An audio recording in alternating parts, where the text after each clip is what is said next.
publication in national and international journals, 20 research bulletins, 3 teaching manual, 20 book chapters, and 3 books to his credit.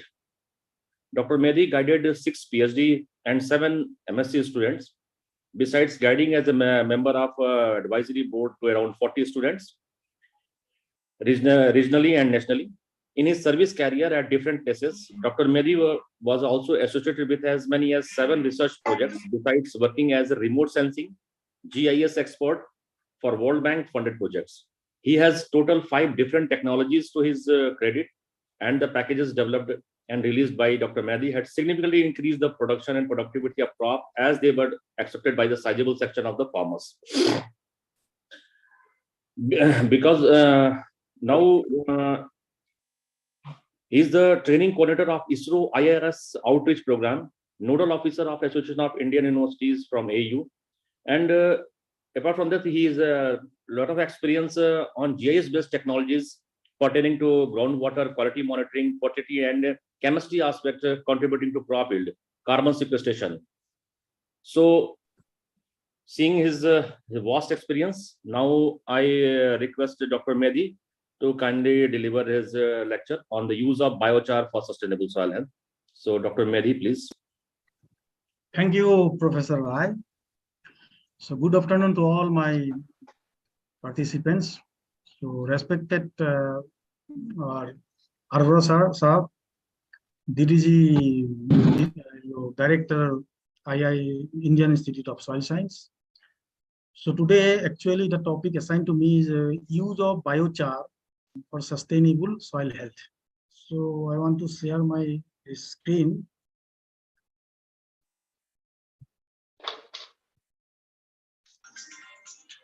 So is it visible, sir? It is coming. Yes, yes. Please make it in the slideshow mode.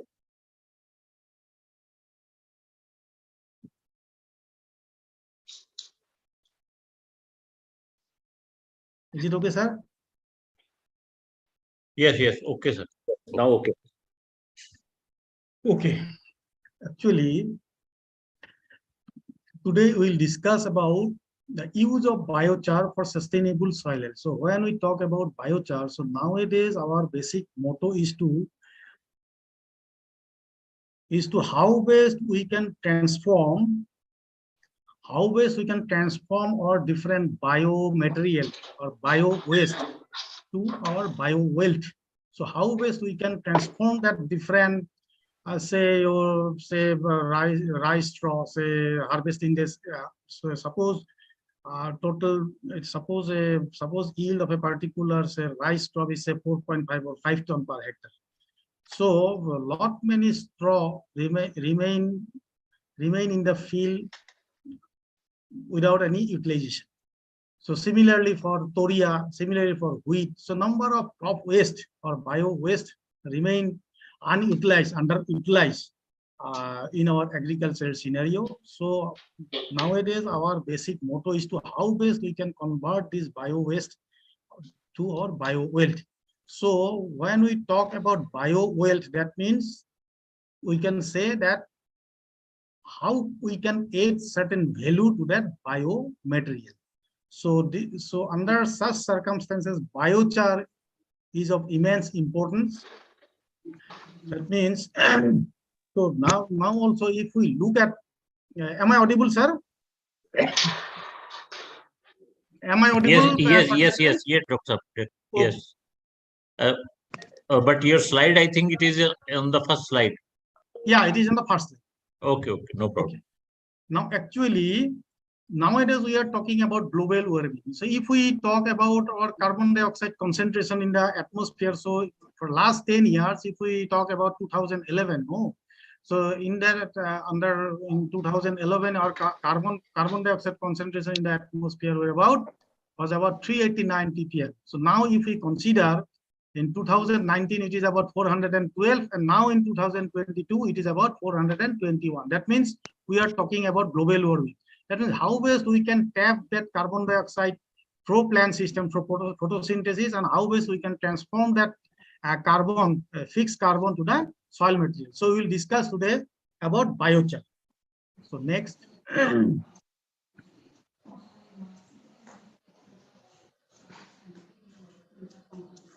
Is it visible? My next slide. Yes, yes, yes, it is visible.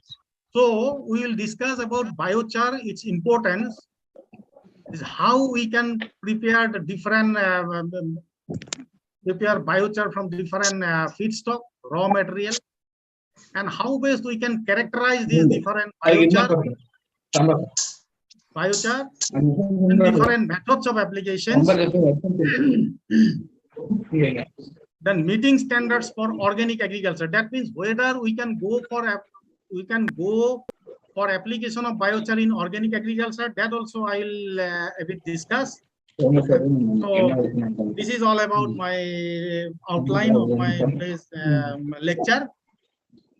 So when we talk about biochar, this biochar, that means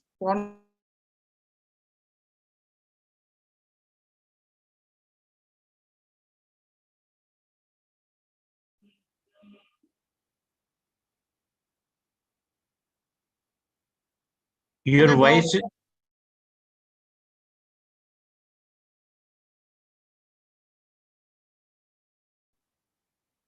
Hello. Yes, yes, yes, sir. yes. Now it's so. Okay.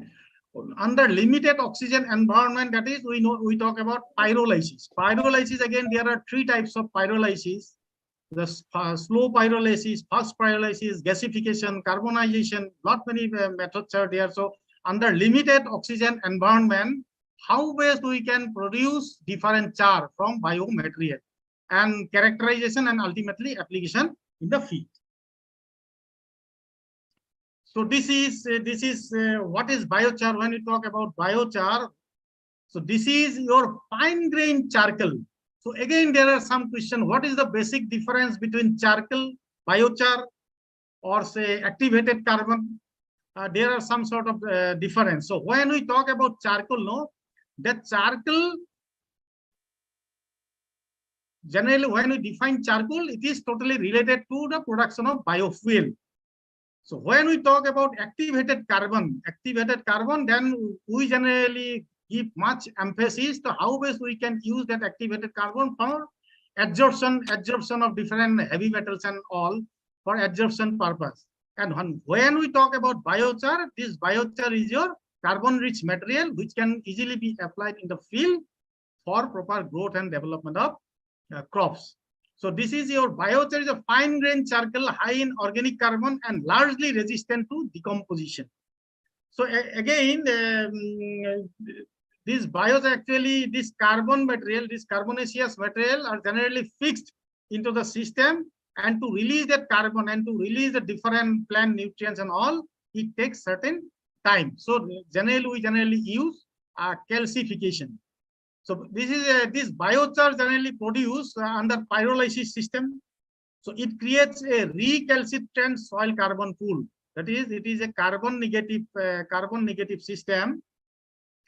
And when we talk about recalcitrant, means resistant to decompose. That means it is actually your very stable carbon pool is there in biochar. And this carbon negative, when we talk about carbon negative means it can trap carbon dioxide from the atmosphere and make available that carbon to our soil system. So nowadays, this application of biochar, it's exploration to use different biochar material with fertilizer.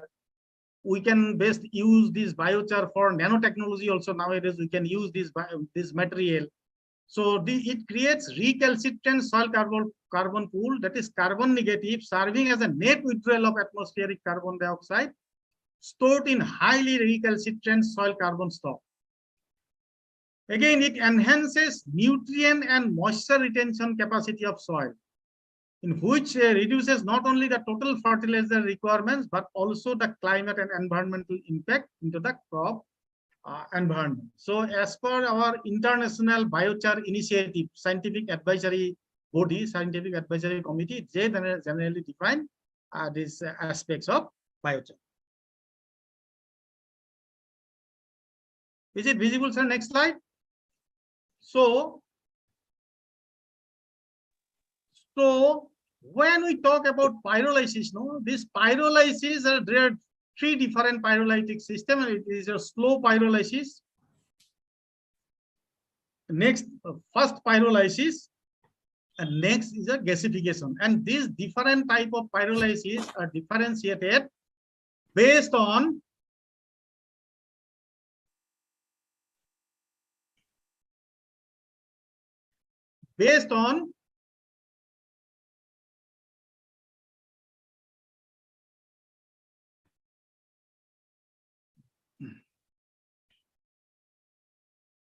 okay.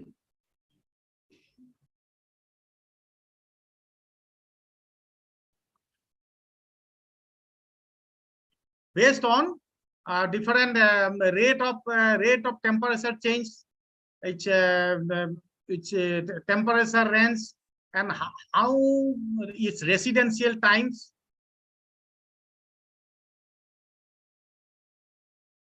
Residential time, its diameter of the particle size of the biochar material, and generally different products. So when we talk about slow pyrolysis, its temperature rate generally ranges from your 0.1 to 20 degrees centigrade per minute. And for fast pyrolysis, this rate of temperature, increase in rate of temperature is a bit high. That is more than 300 degrees centigrade per second. And when we talk about gasification, it is ranges from 2 to 100 degrees centigrade per minute. So this is the different methodology. So I request our Rai Sahab to share this presentation to all the participants. So if in between if some query arises, then all participants are requested to ask any sort of query. Okay. Sure. Okay. So when we talk about biomass, is fast pyrolysis, slow pyrolysis, gasification, and carbon dioxide. This is the flow charts.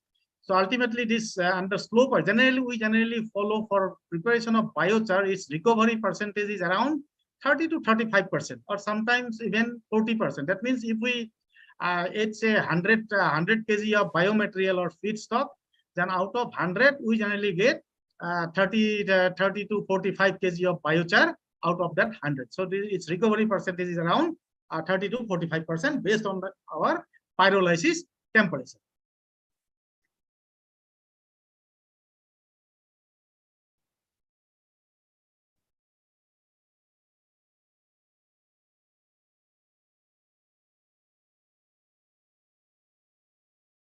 Okay.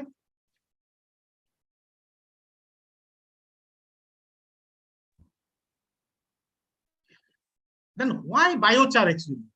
That means when the why is clear, the how is very easy. So why we generally go for biochar application? Why biochar? So there are certain points. So why we need to apply biochar in the soil material? So first one is improve soil fertility and crop yields. So soil fertility, when we talk about soil fertility, that means it increase your carbon dioxide concentration, it increase our crop yield. The next, or less fertilizer required, so it can supplement. That means we can reduce our inorganic nitrogen, inorganic fertilizer, and supplementing that inorganic fertilizer with biochar material. So improve water retention, aeration, and tilt. So when we generally this biochar material, this cation exchange capacity. So 47, you know what is cation exchange capacity? This is generally in our soil, generally it ranges from say 6 to 10, 12. So if we look at the cation exchange capacity of the biochar material, in the raw biochar material, it generally ranges from 50 to 20. 50 to 20 means 50 to 20 milli equivalent per 100 gram, or centimole P plus per kg. So as you know, this when the cation exchange capacity more, that means it has the more ability to exchange different nutrients with the soil solution. So as you know, this cation exchange capacity, when it as because this is a basic type of your lecture.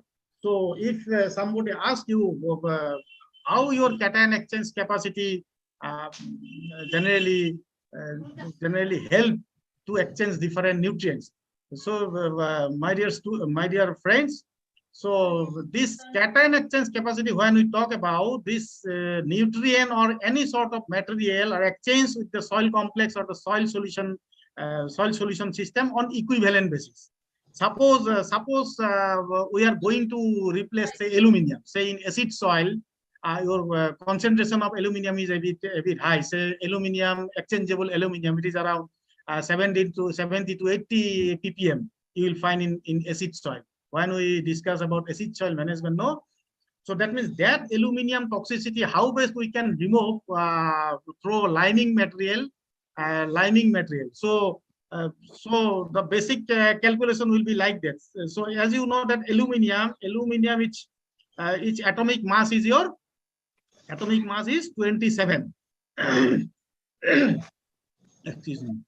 So its atomic mass is aluminium is about your 27. So what is the equivalent weight of your aluminium? It will be 27 divided by 27 divided by its valency is 3, aluminium 3 plus. So it will come around 9. Similarly, suppose that aluminium has to be replaced by, say, calcium. That means, suppose what is the equivalent weight of calcium? It's about 40 divided by 2. Its valency is 2, that is 20. That means how much quantity of aluminium will have to be replaced by your calcium? That means 9 milligram. That means on equivalent basis. That means 9 milligram of aluminium which are absorbed on the soil matrix will be replaced by your 20 milligram of calcium. That way, actually, that on equivalent basis, that way this nutrient get exchanged. Similarly, your clean and efficient biomass energy production.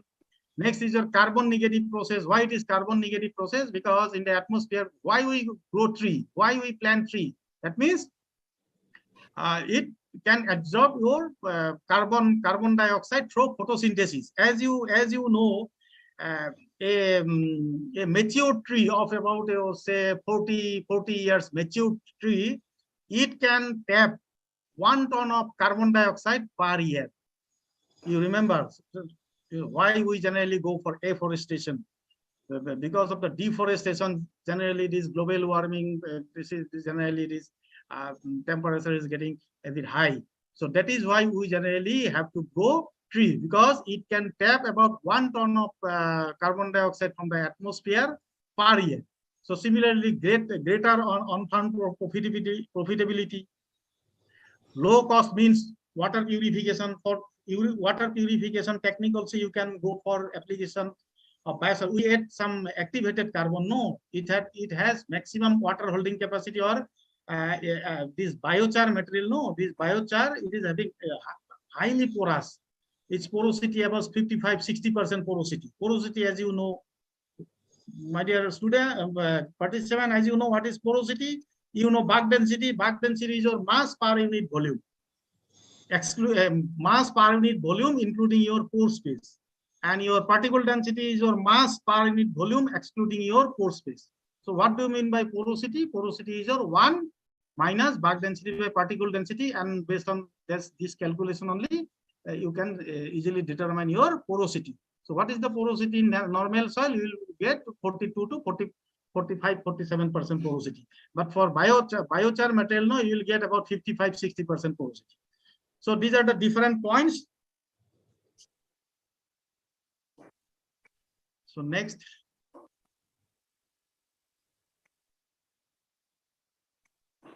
Is it visible, sir? Yes, it's visible. Okay, it is not moving. But it is on the previous slide itself. Okay, it is not moving actually. Let me see. Okay, now it is moving, no? Yeah. Yes, the slide is showing from 12 to 21. 12 to 21. Okay. Yeah. So can use wide variety. Again, you see nowadays generally one question arises. So biochar, when we go for biochar, that means biochar we are preparing from different types of feedstock. That means nutrient content. Different nutrient content generally regulate the quality of biochar. Quality of biochar. So that means that can use wide variety of feedstock. That means we can prepare biochar from rice straw, rice husk, wheat straw, from number of different feed material bio waste, we generally prepare this biochar. That means the quality of biochar again depend upon what type of raw material or feedstock we generally use. Sometimes also in case of organic farming, sometimes this biochar material also contain a bit heavy material. Some reports are there. Then we generally do not advocate to use such type of biochar. So there are some protocols are there. So it also enhances plant growth, reduce leaching of nutrients, reduce soil acidity. Regarding reduction of soil acidity, we have already discussed. So as you know, the pH, generally, my dear participant, as you know, what is pH? pH is your negative logarithm of hydrogen ion activity or concentration. You all know all these things. If suppose somebody asks you, my dear participant, suppose the pH of a particular soil is 5, what should be your inference? Your inference should be pH 5 means your concentration of hydrogen ion in that particular soil is how much? Your concentration will be your 10 to the power minus 5 mole per liter. Okay, that means suppose the pH of a particular soil is 6. What should be the hydrogen ion concentration? It is your 10 to the power minus 6 mole of hydrogen per liter. So similarly, do you know what is the pH of biochar? Generally, it is always in the alkaline range.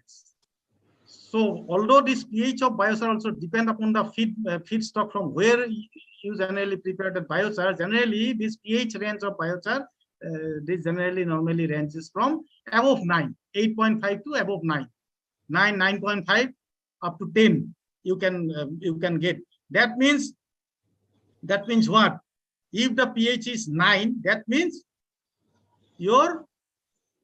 what is the your hydrogen ion concentration? 10 to the power minus 9. That means it is a bit alkaline. That is why this biochar we generally go for application in acid type of soil. That means it can supplement our liming material. We generally in acid soil we generally apply dolomitic lime, calcium, magnesium carbonate. Okay, so we can reduce the amount of your dolomitic lime through application of our biochar, as because the biochar pH generally ranges from 8.5 to above 9.5 and all. Okay, it's increase your aggregation and your microbial fungal hyphae. Okay, increase soil levels of available calcium, magnesium, phosphate, and potassium. Increase soil microbial respiration, soil microbial biomass, stimulated symbiotic nitrogen fixation in legumes. Okay, these are all benefit of use of your biochar. These are the advantage of using biochar in our soil. So in today's morning lecture, also our director, Indian Institute of Soil Science, Bhopal, that sir also very rightly mentioned that the organic carbon content in the soil is generally deteriorated. So soil quality, when we talk about soil health is directly related to our soil quality. And when we talk about soil quality, it encompasses your different physical property, chemical property, and biological property. So when we talk about soil quality to indicate the soil health of a particular system, then we should go for your calculation of your soil quality index. And again, you know what is soil quality index? Soil quality index, there are certain methodology. Today, we are not going to discuss that soil quality indexing and all. So there are some sort of methodology. You can go for PC analysis, principal component analysis. You can go for covariance analysis. Number of methodologies are there to determine your soil quality index. Okay, based on that only, we can generally say whether that particular soil is aggradation or degradation. That is whether some nutrient soil is getting enriched with certain nutrient physically, chemically, or biologically, or whether that particular soil is degrading. Based on different soil quality index, also we can generally identify the soil health. Okay, this is the effect of biochar on soil. Hello. Sir, I have one query, sir. Okay. Please Sir, ask, excuse me, please ask the question after the lecture. Just note down your queries. Okay, okay, sir. Okay, Thank you. okay. Thank you, Sir, Lord. please. Okay, this cation exchange capacity, when we apply biochar, this cation exchange capacity will increase up to 50%. As per the report, this glacier retail. That means if your say initial CEC of a particular soil say 8, so 8. That means through application of biochar, it can increase up to 12. Okay. Similarly, fertilizer use efficiency also 10 to 30% increase. Liming as an 1 point pH increase. That means you see, when we talk about increase in pH, say suppose initial soil pH is say 5, using biochar, its pH increasing up to say 6. That means 10-fold reduction of hydrogen ion concentration. That means using biochar, we can increase pH by 1 unit. 1 unit means 10-fold increase in what? 10-fold decrease in hydrogen ion concentration, but 10-fold increase in your hydroxyl concentration. Okay. Similarly, your soil moisture retention increase up to 18%. This is I am talking about gravimetric soil moisture retention. Again, when we talk about soil moisture content, that means gravimetric moisture content and volumetric moisture content. This gravimetric moisture content is your weight of your moisture content and divided by your weight of the soil. But for volumetric transformation of gravimetric to volumetric, you simply multiply your gravimetric soil moisture content with your bulk density. Similarly, it can reduce your methane emission. Why? How? Because this biochar also affects certain methanotropic bacteria. And we are not going to discuss all these aspects. This bulk density also your soil dependent. Mycorrhizal fungi increase up to 40%. There are some reports out there, and these are the different impact of using biochar. Okay. Sorry, sir. So next, how valuable is biochar? You see, so biochar is a powerfully simple tool to fight global warming. We have already discussed. Transfer agricultural waste into a soil enhancer that can hold carbon, boost food security, and discourage deforestation. Okay.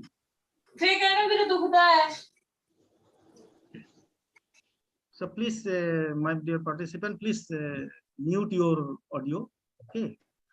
So this biochar, this international initiative 2012 can be added to soil to improve soil fertility, reduce emission from biomass, improve water quality and quantity. So biochar is generally considered by many scientists to be your black gold for agriculture. Why it is black gold? Because it can trap stable carbon. Okay.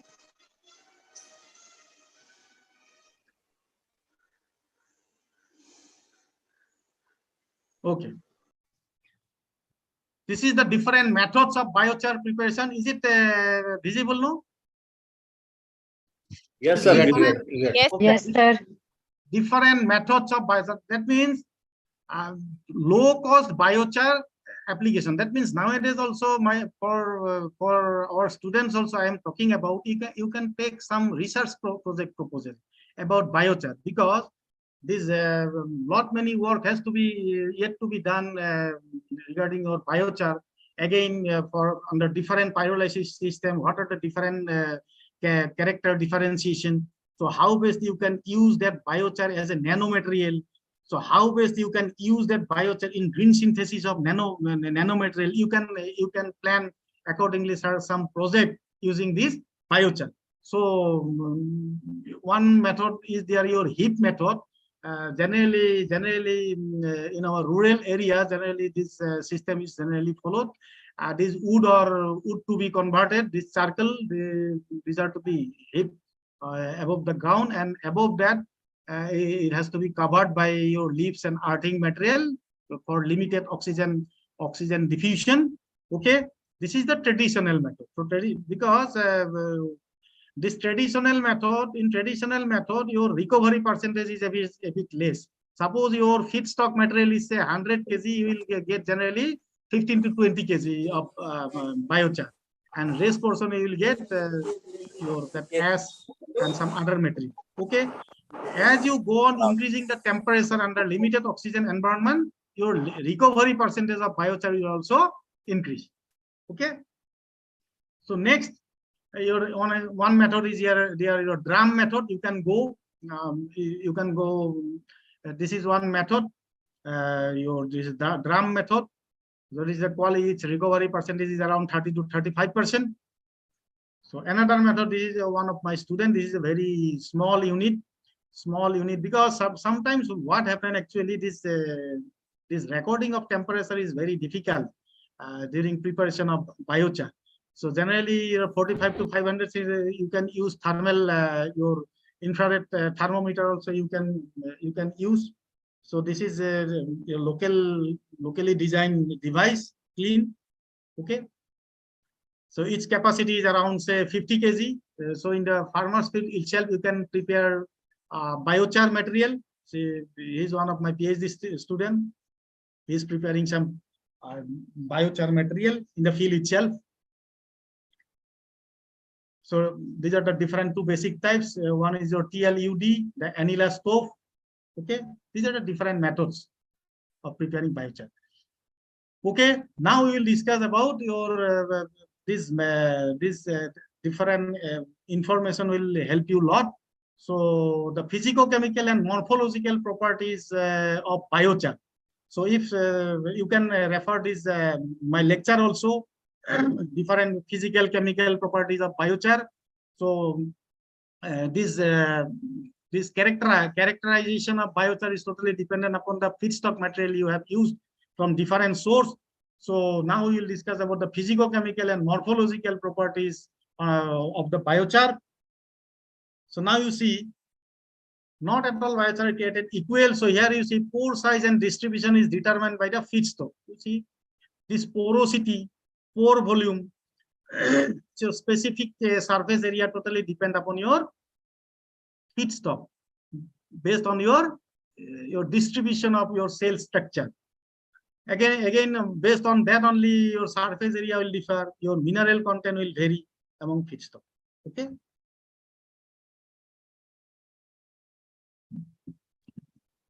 So as you know, in the clean system, say this biochar, this clean system,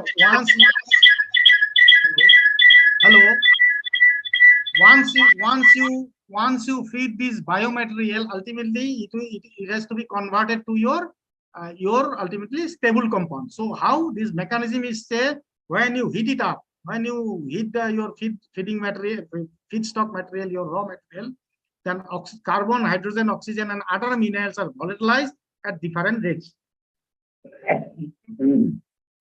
Sorry, sir.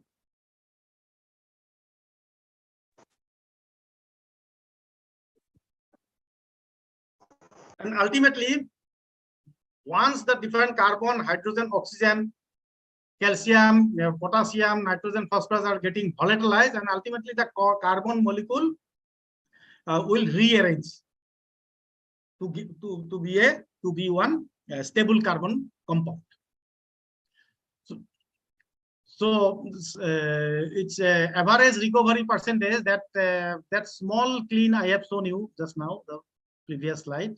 So average we generally record about rice has its conversion efficiency is about 69 to 78%, red drum 36 to 39%, maize 32 to 35%, and cotton 38 to 46%.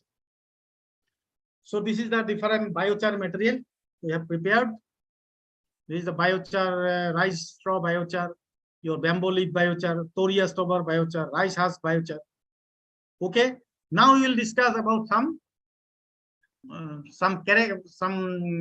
your quality aspects regarding our biochar under different feeding material. So what we did actually from Assam, from northeastern region, we have collected rice husk, rice straw, thoria stover, bamboo leaves. We have collected this material from 10 different sites, and accordingly we have evaluated the moisture content.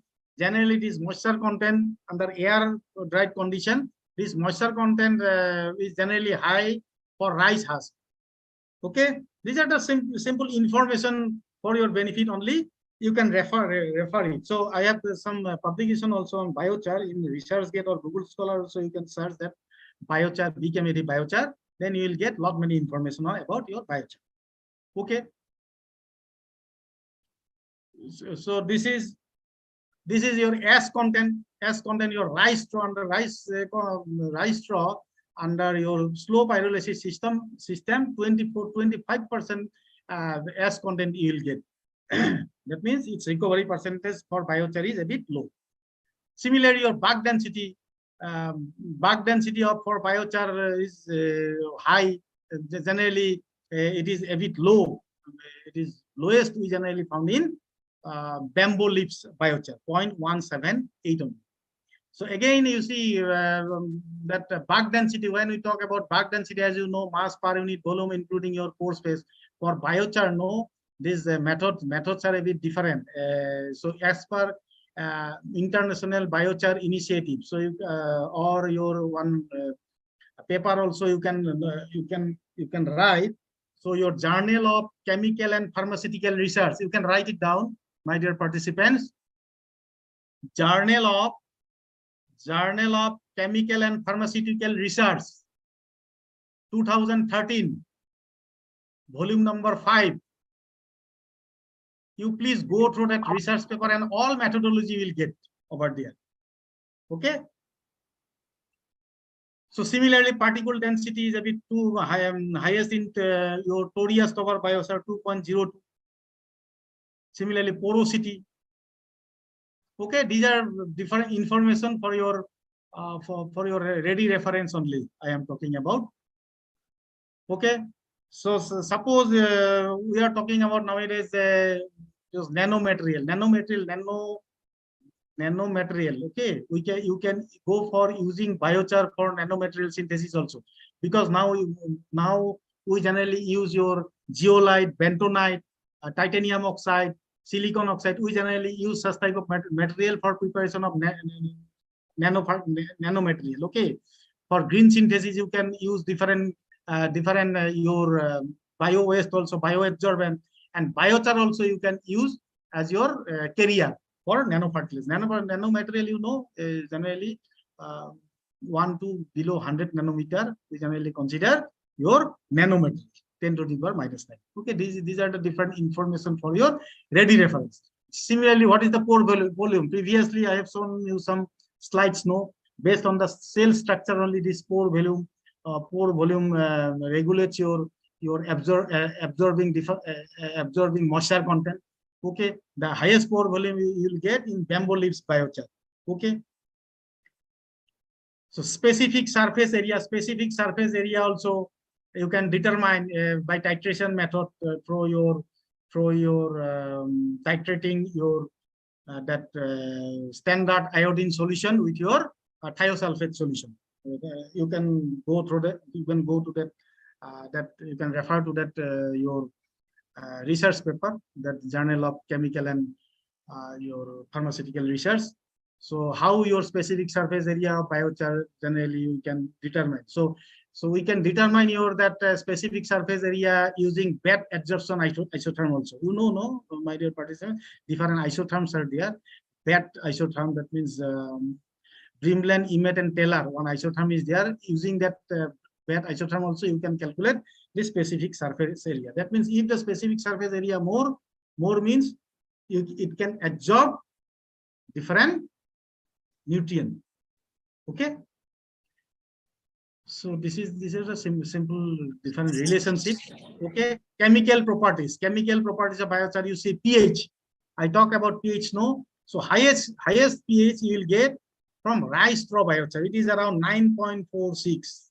You see pH 9.46 means your hydrogen ion concentration in 10 to the power -9.46. That means hydroxide ion concentration is a bit low. That means it is moving towards your alkaline. That means that is why you can use this rice straw or this biochar for correcting soil acidity.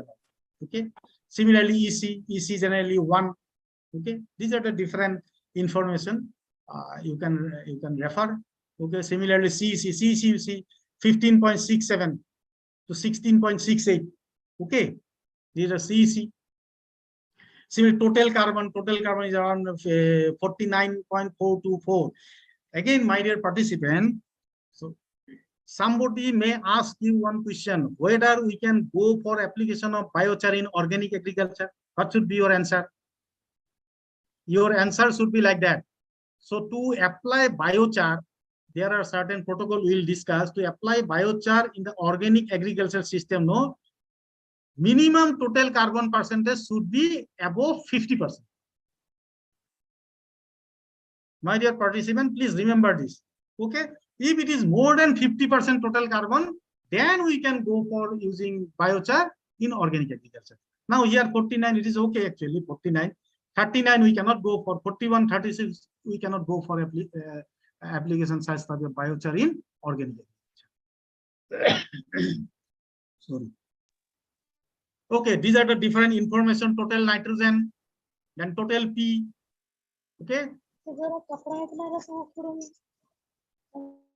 Total K. Okay, these are the different information. You just I request our course coordinator, our Raisa, to share this information to all the participants. Okay. Sure, sir. Okay, iron, zinc. You see, for zinc, when we talk about zinc, the critical level of zinc in soil, you know, it is 0.6 ppm. It is available, bioavailable for critical zinc level. But here total zinc is about 162. So this is so that means this biochar material is that means many research is yet to be conducted. That means how your zinc content varies by application of biochar. So that's because you see, my dear participants, the zinc content is 162 milligram per kg of biochar. So certainly, if we go for using biochar, generally certainly we can enrich your zinc content in zinc deficient soil. Okay. Similarly, for copper, iodine absorption number. This is the most important parameter for your biochar. Iodine absorption number. That means it generally reflects the specific surface area or your that reactive surface area. Okay, if iodine absorption number high means it has the maximum absorbing capacity. It is directly correlated with your specific surface area. Okay, these are the different methods of application of biochar. You simply go. Generally, in Assam situation, no. Sorry, in Assam situation, our recommendation is 0.4% biochar application. If 0.4% biochar, that to prepare from certain weed. Okay, so generally we generally follow that 0.4% biochar. 0.4% biochar means you calculate it. 0.4% biochar means it will come around 8 ton per hectare. Okay, so these are the different methods. Again, whether your biochar material we can go for using in organic farming system or not, you just simply go through. You see, as per the National Organic Program of the United States Department of Agriculture, biochar is considered as non-synthetic allowed. That means biochar can be allowed in organic agriculture. But you see, so long as it made from plant biomass and not animal manures, since as from manures is prohibited. You see, that means if we prepare biochar from poultry manure or say farmyard manure, that biochar or S content we cannot use in organic agriculture. Okay. Again, the use of wood ash, that means biochar prepared from different wood ash is restricted for use in organic land. Okay. Again, use of wood charcoal wood ash needs approval before use of certified. Okay, this we all know in certified organic agriculture.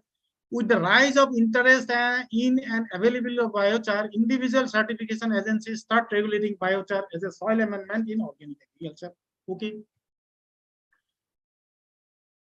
Okay. Again, you see the third point, my dear participant, third point is biochar's carbon content must be higher than 50% of the dry mass. That means to apply biochar in organic agriculture, the total organic carbon content should always be higher than your 50%. This is the protocol. Again,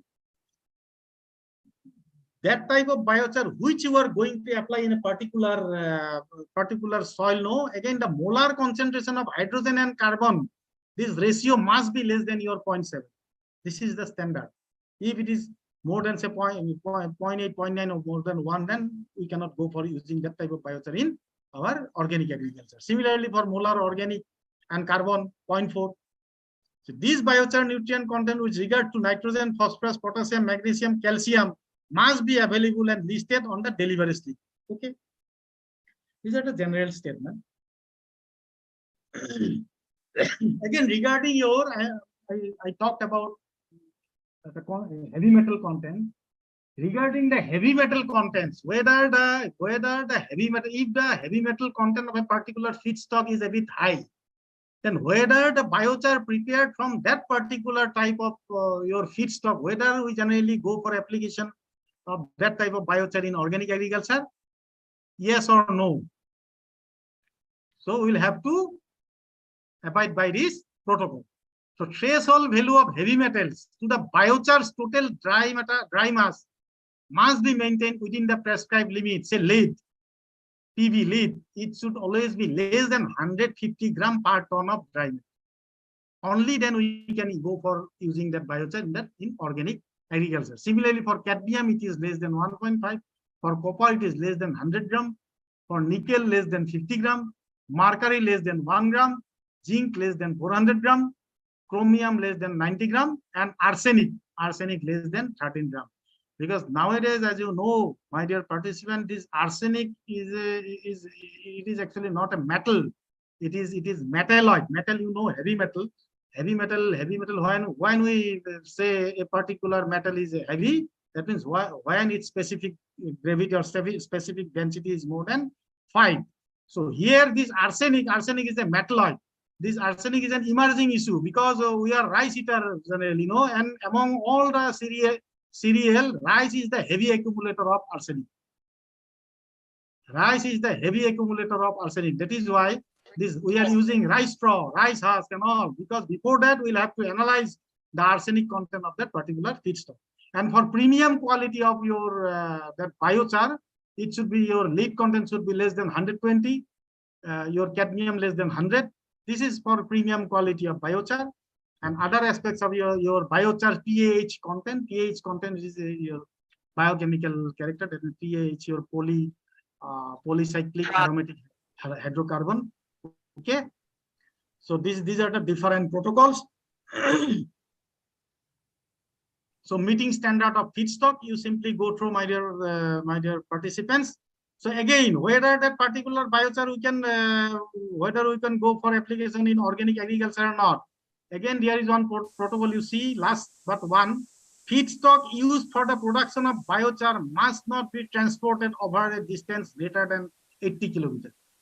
This is also one type of protocol. These are the different standards. So you can go this slide also. So thank you so much. This is all about my deliberation. Thank So you, if sir. you have any sort of query, we can discuss. Thank you, sir. Welcome, sir.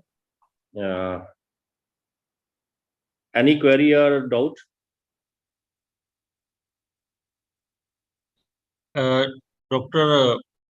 Riaz Nafees, I think, was having some query. Okay, sir. Please ask the Riaz Nafees. Yes, sir. Yes, one second. Rian. Yes, sir. Sir, I want to ask, what are the countermeasures taken into account for the contamination that, because it is still it's still a biomass after it is just a burnt form, right? It is vulnerable to contamination. So what are the countermeasures taken?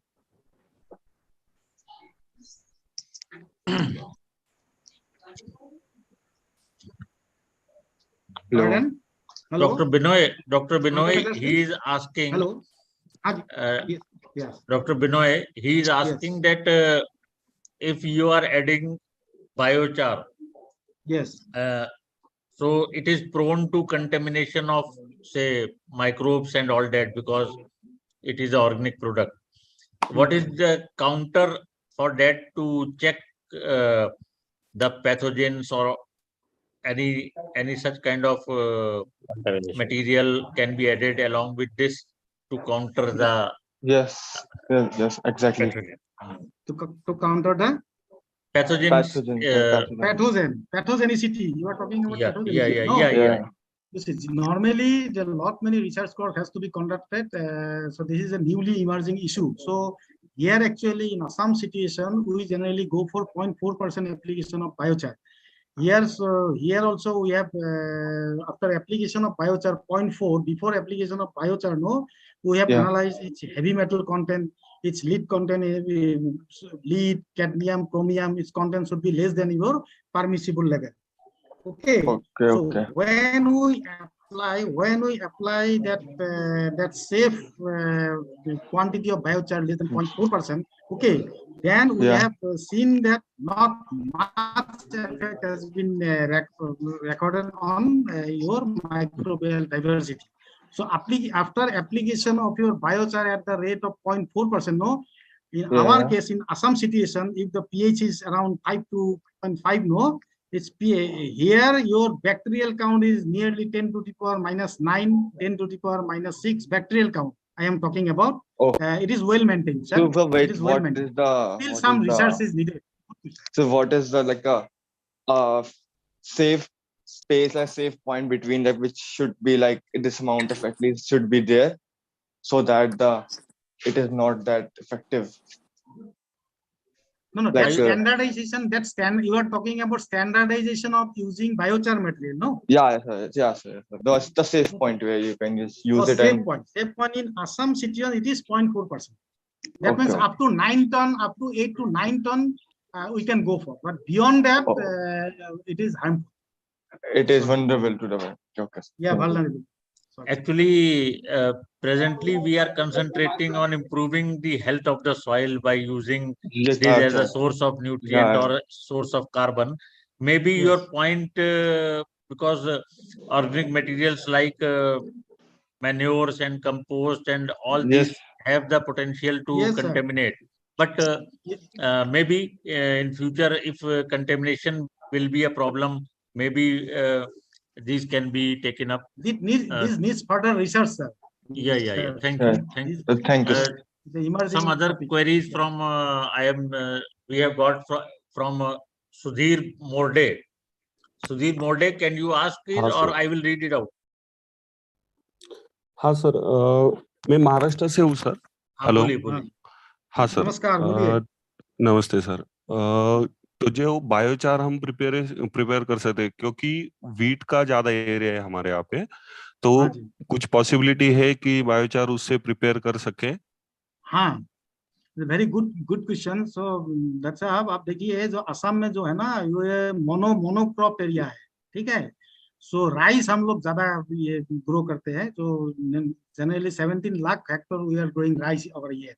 So in your case we are doing research on rice straw, rice biochar, Thoria stover. Okay, so in your case that you can prepare biochar from your wheat from wheat materials also. No issue. You can prepare and characterize. Actually wheat का तो दूसरे purpose से भी use हो जा रहा है ना, straw it has economic value. अगर वो हम लोग बायोचार को प्रमोट सॉइल के अमेंडमेंट के लिए तभी कर रहे हैं जो वेस्ट हो, अगर वो वेस्ट है तो। अब वेस्ट क्योंकि हमको यूज उसका नहीं हो तब तो ठीक है। अब वीट अगर 5 rupees per kg if the farmer is getting wheat straw for cattle feed, then it is not feasible to use that. You can go for another option. The waste material that is not being used for other purposes can be converted to biochar. But if there is ample quantity available and it is not being used and it is left over in the field or something like that, then it can be converted to a biochar material. Yes, that waste can be converted to wealth. Yeah, yes. Yes. You got the point? Okay. Hello. हाँ, सुधीर जी आया बात आ गई? Farmer नहीं देगा ना wheat का straw, जब तक उसको कैटल के लिए यूज करना है तब तक तो ठीक है, अगर उसके पास बचता है then it can be converted.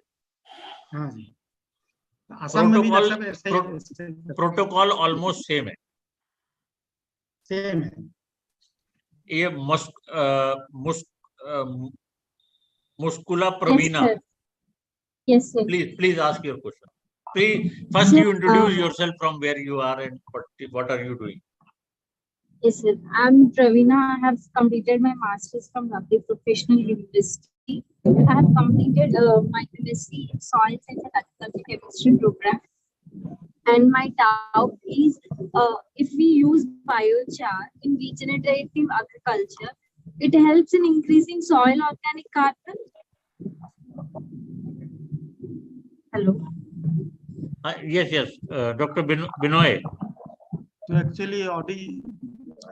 Her question is, she is from Lovely Professional University and completed masters in soil science. Okay. The use of biochar can be useful in enhancing soil organic carbon. This is the query. Okay, this is a very good question. So you see, this biochar, it tap your carbon in a stable. Carbon is in a very stable form. Okay, so we have conducted one research regarding the organic carbon content. This is one type of incubation study we have conducted.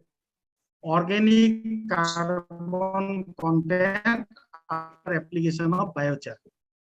So after application of biochar up to for 90 days crop, it can increase from initial to 0.1. Pardon, sir? Pardon, madam? Yes. Please continue. Okay, initial, suppose in our Assam situation, pH is 5.2. Organic carbon initially was your 0.62%. Okay.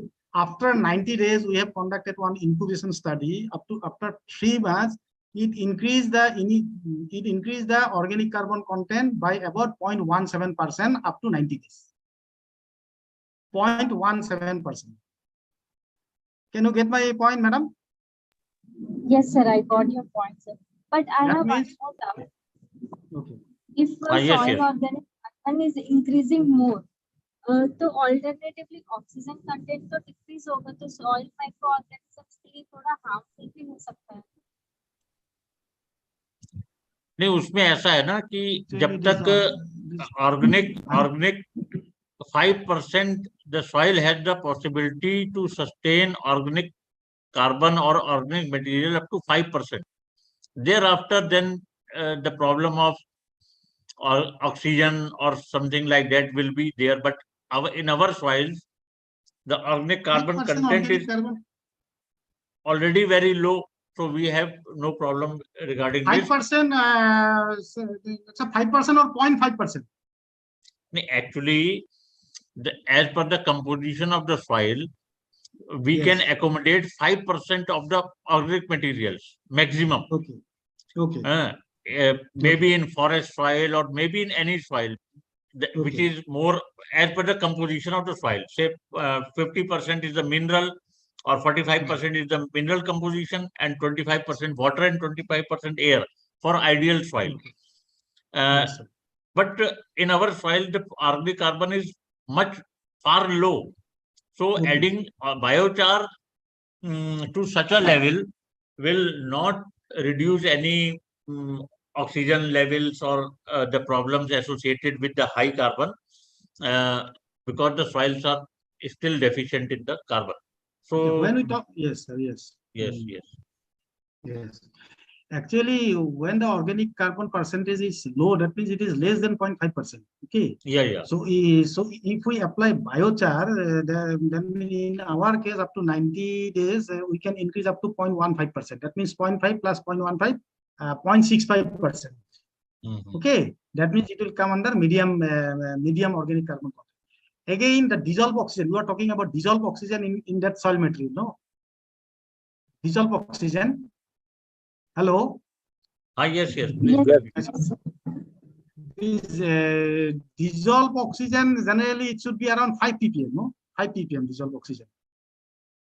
So the threshold level for dissolved oxygen or oxygen aeration status of that particular soil, if you see the EH, you know, EH redox potential of the particular soil, it will be above 0.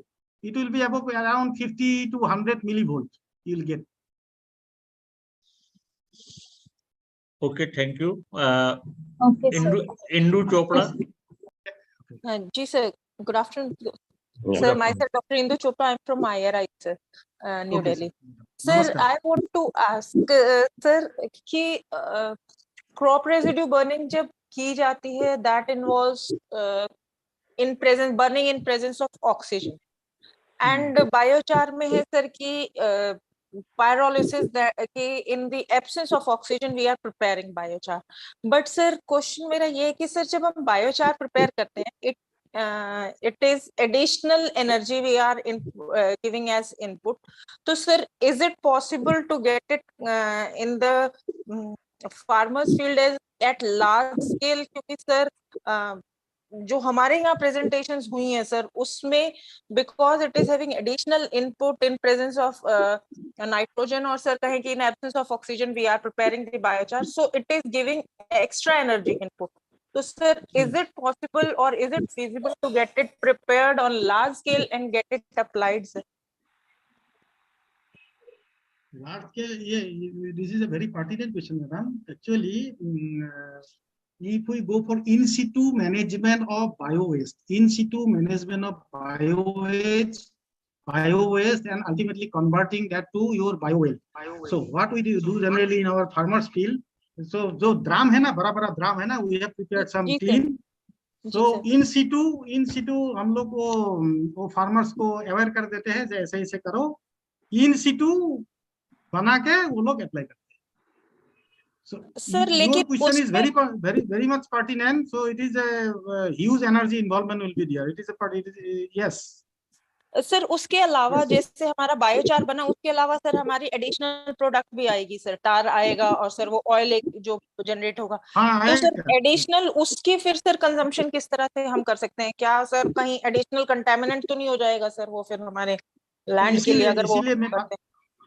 हाँ जी, इसीलिए मैं बोला ना, after preparing the biochar we will have to go for certain protocol. We have to go comply with certain protocol. So organic carbon इतना होना चाहिए, your heavy metal content इतना होना चाहिए, biofuel, your fuel इतना होना चाहिए. So some standards are there, madam.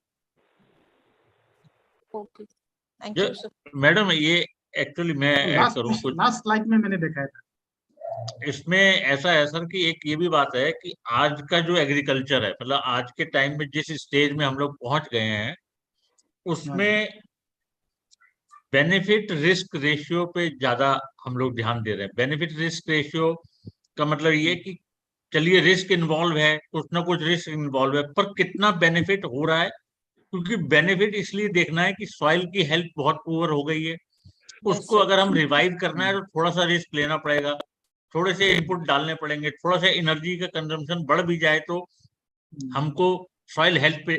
ये एक टेंडेंसी हर एस्पेक्ट में है, चाहे आप नेचुरल फार्मिंग ले लें, you are using lot of resources, lot of energy in natural farming.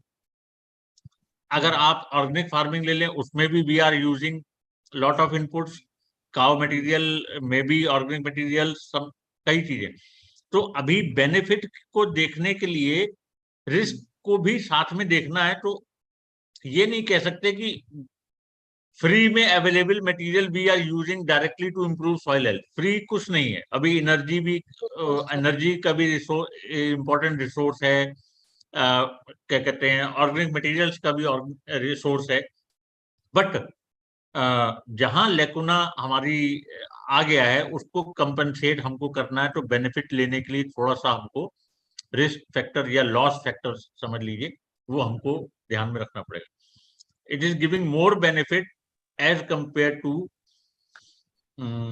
Losses और एनर्जी कंजम्पशन और इनपुट्स. सर लेकिन ठीक है। जैसे हम जैसे अगर हम लैब में या फिर सर हम इंडस्ट्रियल लेवल पे कहें कि वो they use the machinery to the biochar, उसमें तो सर टेम्परेचर फिक्स होता है। लेकिन सर जैसे हम अगर कह रहे हैं कि फार्मर स्केल पे हम बड़े बड़े ड्रम प्रोवाइड करेंगे, उसमें तो सर टेम्परेचर कंट्रोल नहीं हो सकता, तो सर क्वालिटी भी तो फिर अलग अलग हो जाएगी ना। क्वालिटी, Exactly, हाँ हाँ, क्वालिटी एकदम। यूनिफॉर्म नहीं रह पाएगी। क्वालिटी नहीं हाँ, पानी। उसमें यही डॉक्टर साहब ने बताया फीड स्टॉक के ऊपर, और वो और देखिए मैं हम लोगों ने भी थोड़ा सॉल्ट अफेक्टेड सॉइल में थोड़ा इसको देखा था। डिफरेंट वेराइटीज ऑफ राइस, उनका सोडियम लेवल या उसके अंदर अपटेक ऑफ न्यूट्रिएंट्स का लेवल अलग अलग होता है, उसमें भी आपकी क्वालिटी अलग अलग होती है। अभी डॉक्टर साहब ने आसाम के केस स्टडी बताई ना पूरी, उसमें कभी कभी in sodic soil we are getting sodium up to 200 ppm in the straw, और अगर हम वही उसको बायोचार बना देंगे और वापस सॉल्ट अफेक्टेड सॉइल में हम कह रहे हैं वो बेनिफिट आता है उसका, तो again we are adding sodium to back to the soil. तो ये पर उतना हार्मफुल नहीं है in terms of carbon, we are taking it as a beneficial. तो कुछ चीजें होंगी ऐसी, अभी धीरे धीरे, अभी तो ये इनिशियल स्टेज में फार्मर लेवल पे बहुत ज्यादा इसका अभी जो प्रकोप है या फैलाव है अभी हुआ नहीं है, पर धीरे धीरे इम्प्रूवमेंट आएगा। और आप जैसे लोगों का जब सजेशन आएगा, maybe we will be getting a good say technology for improving the health of the soil. So, madam, जी इंदु जी चोपड़ा सर, जी, जी मैडम, सर, जी सर, एक्चुअली क्या बात है, जो nowadays our basic focus is suppose inorganic, suppose I am talking about arsenic, doctor साहब ने बताया सोडियम के ऊपर, सो जी जी सर, हम लोग का अभी our focus is to how best we can convert that inorganic material to methylated group, doctor साहब ने अभी बताया। सो सपोज आर्सेनिक है, तो ये हम लोग आर्सेनिक को कैसे मिथाइलेटेड ग्रुप में ट्रांसफॉर्म कर सकते हैं। तो इनऑर्गेनिक ग्रुप जब ऑर्गेनिक में स्टेबल हो जाएगा ना, तब इसका टॉक्सिसिटी धीरे धीरे ये है। nowadays आर्सेनिक की बहुत much contamination, emphasis has been given on this aspect of, हाँ, to reduce the contamination. जी सर। अच्छा sir, Thank you, sir. Next question के लिए मैं देवव्रता ने क्वेश्चन पूछना चाहा है। Devavrata, will you Hello, ask? sir. हाँ, yes, please ask. Sir, actually, I'm calling from Haryana. Sir, मेरा क्वेश्चन ये है, you just said that biochar is having pH around like 9.5. So my question is, sir, can we apply that in alkali or that salt affected soil, and is there any physical and then biological and chemical health improvement there? Because whatever research you have shown, I think it's all are from acid soil. Yeah, so I want to know about, sir, because in Haryana, you know that lots of salt affected soils are here. So I want to know about this. I did my PhD from Haryana, CCS HAU. I am the product of CCS HAU. All right, sir. Sir, I am also from HAU. You are also from HAU? Yes, sir. I am born and brought up in HAU, sir, and I did my PhD from there, sir. I also did. I was there in INH, International Hostel, okay, in the year 2000 to 2003. So actually, saline alkaline, alumni meat. तो actually saline sodic soil में, alkaline soil में ये biochar का impact कैसा होगा, तो ये तो हम लोग ये we just do one research on how best we can correct the soil acidity, that means exchangeable aluminium using biochar. Okay, मैं ऐड करूंगा सर इसमें, क्योंकि हाँ सर, इसके ऊपर मेरा इतना नॉलेज नहीं है डॉक्टर साहब इसके ऊपर। नहीं, इसमें Devavrata, Dr. O.P. Chaudhary from PAU has published 2-3 publications, you can see. And also we have tried here that use of biochar. आपकी बात सही है, मैंने पिछले डिस्कशन में थोड़ा बताया था कि सोडियम कंटेंट उसके अंदर रहता है, पर ड्यूरिंग ड्यूरिंग पायरोलिसिस कंटेंट रह नहीं पाता, कुछ उसमें रिड्यूस हो जाता है। अगर उसके बाद भी बेनिफिट रिस्क रेशियो की बात जब हम कर रहे हैं, तो जब ऐड कर रहे हैं सॉल्ट अफेक्टेड सॉइल में भी, तो उसके बेनिफिट्स बहुत हैं। Carbon absorption power, porosity improvement, water infiltration, ये सब चीजें जब बेनिफिट दे रही हैं, तो उसके बाद ultimately you will not gate, means आप ये मत सोचिए कि ये केमिकल कोई ऐड कर दिया है और अब ये सोडियम बढ़ जाएगा, ऐसा नहीं है। क्योंकि इसका नेचर जिस तरीके का है, उसके बाद उसके एक्शंस के कारण जो ट्रांसफॉर्मेशंस होंगे, उसमें आपको बेनिफिट ज्यादा दिखेगा। क्योंकि इन टर्म्स ऑफ जो हम physical as well as chemical improvement as well as biological improvement, तो उस चीज को ध्यान में रखते हुए। और राइस, हम क्यों राइस स्ट्रॉ की बात, जिस भी उसमें पीएच लो हो, जैसे डॉक्टर साहब ने दिखाया था rice husk, it is much lower, 7.6 7.2 you can get the pH, and that can be used. Some leaves, some tree, some weeds, that can be converted to biochar. So means the benefit should be more concentrated upon, but it needs further studies for all the soils, for different pH as well as textural composition also will affect the salinity or sodicity. Pooja Kumari. Yes, sir. I Pooja Kumari from Chaudhary From? Shravan Kumar Krishi Vishwavidyalaya Palampur. Okay. Yes, sir. You are told about that biochar is not used in the organic agriculture, but one of the protocol is it is used when the transport area kilometer less than 80 kilometer.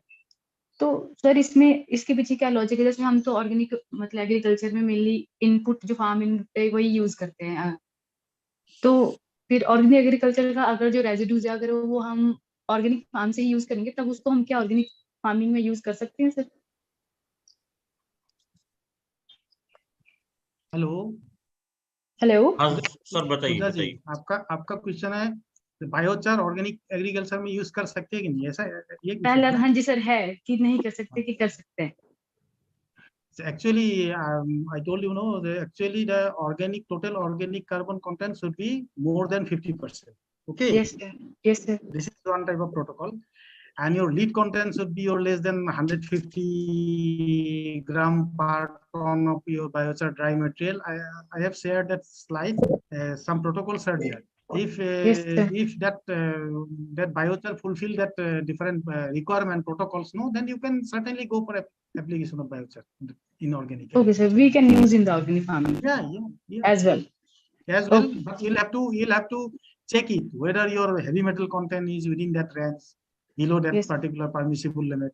Your organic carbon, total organic carbon is above 50%. Okay. You'll have to first analyze that aspect. Okay, we can check all the properties and then we can add this in the organic farming. Okay, one last question from participant. Any last question? Rathod Sindhu? Yes, sir. I am Sindhu Rathod from Dr. Panjabrao Deshmukh Krishi Vidyapith, Akola, Maharashtra. Sir, here in Maharashtra, many farmers are depend on rainfall. Can biochar be used in dry area and it will be beneficial for farmers? Hello. Actually, yes, ma'am. Hello, hello, madam. Sir. Actually, the efficiency of biochar is totally depend upon your moisture content. That means if the moisture content is below the 40% of your field capacity, no, then its efficiency is a bit high. Can you got my point, madam? That means yes, sir. That means moisture content at field capacity. Okay, if it is below that 40%, no, that means suppose your moisture percentage is say 17 to 80%. Okay, then you can go for application of biochar. Okay. Not totally dry. At least 16 to 80% moisture level is necessary. Okay. Thank you, sir. Okay. Well. Neha. Yes, sir. Good afternoon, sir. Sir, my question is vegetable crops के लिए 1 hectare में कितना dose लगेगा biochar का? Assam situation में we actually conducted one field trial. Assam situation में it is around 0.4% biochar. Okay, normally. जी sir. But ये आपका तो you are from which place, madam? Sir Prayagraj, UP, Uttar Pradesh. Uttar Prayagraj. Soil pH कितना है, madam? Soil pH? Sir, it's around 6 to 7. 6. It's 6, 7. alkaline. Yes, sir. It's alkaline. Organic carbon? So 0.5 तो ऊपर ही होगा, 0.5-0.6% ना? 0.3 के आसपास है. जी सर. 0.3 के आसपास है. हेलो. ये डिपेंड करेगा प्रॉपर्टीज के ऊपर और हाँ अवेलेबिलिटी के ऊपर भी, और जो डॉक्टर साहब ने बताया 0.4%. Actually, sir, if you go through different literature, no, in Assam situation it is around 8 ton. That means 0.4% means 1 Hector के लिए 8.9 tons आएगा calculation करके. So generally in literature, no, you can go up to 20 ton. No any effect. Some Australian journal you can check.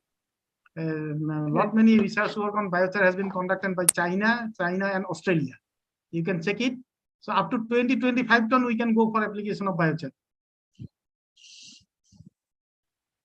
Okay, sir. Thank you. Thank you very much. I request Dr. Sir मेरा एक last question है. अच्छा चलिए पूछिए. हाँ जी पूछिए. हाँ sir, I am Vilas Chauhan from Maharashtra. हाँ जी. सर मेरा एक क्वेश्चन है कि बायोचार जो कंसेप्ट है बहुत ही न्यू कंसेप्ट है. अभी मतलब प्रैक्टिकली फील्ड पे तो बहुत कम लोग यूज कर रहे हैं. बट मेरा क्वेश्चन ये है कि बायोचार से इन्वायरमेंट को कुछ इफेक्ट्स है क्या, जैसे कि बहुत ज्यादा CO2 हवा में जाएगा, तो वो थोड़ा मेरा क्लियर कीजिए. एक्चुअली डॉक्टर साहब ये जो बायोचार जो एक्चुअली पायरोलाइसिस सिस्टम, जब हम लोग व्हेन वी डिफाइन पायरोलाइसिस, ये डेफिनेशन में ये under limited oxygen environment. So how best we can prepare char under limited oxygen. थोड़ा तो ऑक्सीजन चाहिए, नहीं तो ये नहीं जलेगा. ठीक है, तो अंडर लिमिटेड ऑक्सीजन एनवायरनमेंट में तो कार्बन डाइऑक्साइड तो खूब very limited, very little quantity of carbon dioxide will be emitted to the atmosphere. Again, आप जब बायोचार अप्लाई करेंगे ना, there are some mechanism. ये जो नाइट्रस ऑक्साइड और जो मीथेन का जो एमिशन है ग्लोबल वार्मिंग के लिए, जो GHG gas, methane and nitrous oxide है ना, ये बहुत रिड्यूस कर देता है. ये बहुत पेपर है डॉक्टर साहब, ये use of biochar for reduction of nitrous oxide and methane emission. So there are certain mechanism, microbial mechanism. So methanotrophic bacteria के ऊपर ये बायोचार देखिए, मैं ये डॉक्टर साहब ने बहुत अच्छा बताया. आप ये समझिए कि जो अभी मैंने आपको बार बार बताया कि बेनिफिट टू रिस्क रेशियो वाली कहानी है और लॉस, तो इसीलिए मैक्सिमम बेनिफिट क्या हो सकता है और मिनिमम रिस्क या लॉस क्या हो सकता है, वो सब चीजें देखते हुए, और हम लोग हर जो भी एग्रीकल्चर या सॉइल में हम लोग कर रहे हैं उसमें ये चीजें कॉमन है. अभी काउ डंग का हो, चाहे मैन्योर्स का हो, चाहे और भी कोई इनपुट्स का हो, हर एक में बेनिफिट को हम ज्यादा ध्यान रख रहे हैं. लॉसेस अगर कम से कम होंगे या रिस्क कम से कम इन्वॉल्व होगा तो वो चलेगा, क्योंकि बेनिफिट ज्यादा है. तो इसके हिसाब से एनवायरमेंटल पॉल्यूशन भी इतना कोई अगर वो रेजिड्यू को ऐसा ही बर्न कर दिया जाएगा तो ज्यादा लॉस होगा. तो अब हम रेजिड्यूज को अगर हम चार बना के यूज कर रहे हैं तो बेनिफिट बहुत ज्यादा होगा, लॉस कम हो. चलिए और डिस्कस करेंगे नेक्स्ट सेशंस में. Doctor Rai please. या okay, thank you sir. Thank you doctor Mary. Okay, thank you, sir. Thank you. Very informative and long discussion going on. So once again, sir, thank you very much, sir. Now we are proceeding to next lecture that will be delivered by Dr. Vinod Kumar. And Dr. Vinod Kumar is the assistant professor in Narendra Agriculture University, Ayodhya. And he did his master from ND University itself, and PhD from JNKVV Jabalpur, and with the fellowship and with the DST fellowship, and he got many awards, and he was also associated with the NIP project with the Indian Institute of Soil Science, and now he will talk about the biofertilizer for the soil biological quality improvement, how we can improve our biological quality, soil biological quality. So for that, I am inviting Dr. Vinod. Dr. Vinod, please.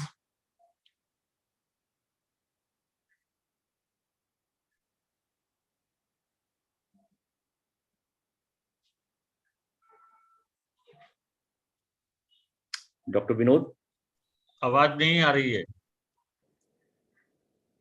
Dr. Vinod, please unmute yourself. नहीं, unmute तो कर रखा है, कुछ आवाज नहीं आ रही.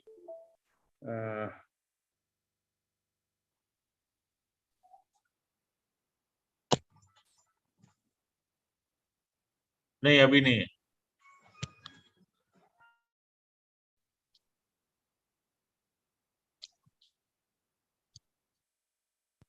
आप लैपटॉप से कर रहे हैं या डेस्कटॉप से? अच्छा, आवाज ही नहीं आएगी तो कैसे बताएंगे? सर अभी तो वैसे भी म्यूट है वो सर. अनम्यूट करिए डॉक्टर विनोद. हाँ, अब बोलिए. माइक्रोफोन काम नहीं कर रहा है आपका.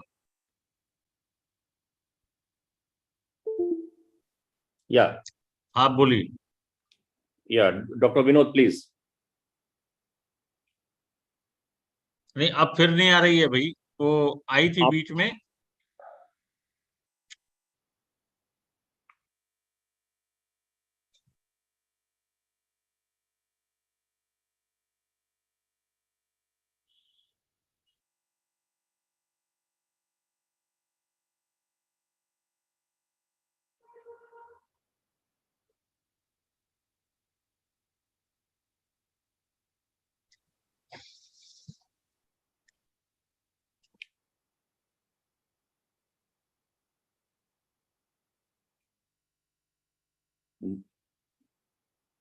अच्छा, करिए. मोबाइल से कर लीजिए, इनसे कहिए. मोबाइल से कर लीजिए, कोई बात नहीं. हाँ, स्क्रीन शेयर कर दीजिए, मोबाइल से कर लीजिए. स्क्रीन से शेयर करके मोबाइल से कर लीजिए, कोई बात नहीं. नो.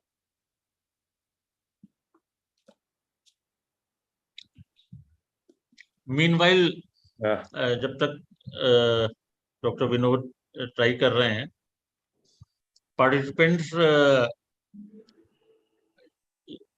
हमारे बीच में डॉक्टर वाईपी सिंह हैं, जो सीनियर वाइस प्रेसिडेंट हैं एनआरसीएम के और बहुत ही एक्सपीरियंस एग्रीकल्चर साइंटिस्ट हैं, नास फेलो हैं और बहुत सारे अवार्ड्स उनके नाम हैं. मैं उनसे रिक्वेस्ट करूंगा कि जो अभी तक के लेक्चर हुए उसमें एक थोड़ा सा क्या आप सोचते हैं कि जो हमारे यंग प्रोफेशनल्स आज यहाँ जुड़े हैं हमारे साथ, उनको क्या आप कुछ कहना चाहेंगे सर इससे रिलेटेड, सॉइल हेल्थ से रिलेटेड? अनम्यूट कर लीजिए sir. Thank you very much, sir. Dr. Arora sir, participants, for giving me this opportunity to say something about this important training program. Fortunate to be part of this training program, to be associated with your training schedule. So I'm just hearing since morning, but in between there was an important meeting, so I left that program. But the lecture delivered by I heard that the lecture delivered by Dr. Manthi on this chart, and I heard the initial lecture delivered on this Dr. Sanjay Arora on the microbial reclamation of salt affected soils. So this training, as far as I saw the schedule of the topic selected by the organizers is really the need of the hour. Friends, nowadays I'm working after my retirement. My whole service was related to salinity management of salt affected soils, and being an agronomist, I was looking after the agronomical part or management or manipulation of agronomical manipulation in salt affected soil. But since last 8 or 10 months, I am involved in organic farming. I'm looking after retirement. I'm working in to manage the organic farming, and which is nowadays very important area. Our government of India, our honorable Prime Minister, and many more people or the dignitary high level authorities they are focusing on organic farming. So my interest in this, particularly in this training, is very much pertinent to my work nowadays, because if soil health, if our soil is a good soil health, then definitely our organic farming will be successful, I can say that. Because the organic farm, organic healthy soil means, as far as I understand, that if carbon is in organic farming, people in natural farming as well as organic farming, this is the assumption of the people that yield is not getting up to that level. So it is very important to maintain the soil health. And I'm very much interested in the lecture going to be delivered by Dr. Vinod Kumar. My concern is when I'll heard the lecture of Dr. Vinod Kumar, and after that I will interact with him in detail, that how we can substitute or how we can improve the soil health with the use of biofertilizers. Suppose if we are growing any crop in that without any chemical, and everybody knows that there is a requirement of, for example, wheat crop, if we are growing, then it required 120, 80, 40 kg NPK. But in case of organic farming, we are just using the FYM and other sources, say the green manure. So with these two sources, we are not adding that 100% thinking, and I am working on this, that how we can is there any biofertilizer which is having the nitrogen, phosphorus, or potash, NPK in sufficient quantity, so that we can fulfill the requirement of crop, because plants need 120 kg nitrogen. Wheat required 120 kg nitrogen, but we can't fulfill that requirement of nitrogen with the addition of FIM. So this is the very important training, and I'll not go in detail too much, but because the sort of time is very important. But I'm interested in soil health management to grow, cultivate good yield, to get good yield under the organic farming system. So with these remarks, I'm still very enthusiastic to know much more about the soil health management. Thank you very much. Thank you, Dr. Arora Sahab, for giving me. Thank you, sir, for your inputs. Dr. Vinod, are you ready? Please unmute from both of the systems. You please unmute.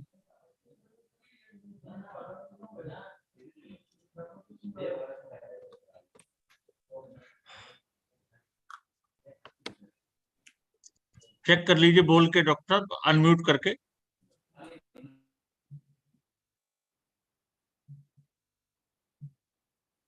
हाँ, yes sir.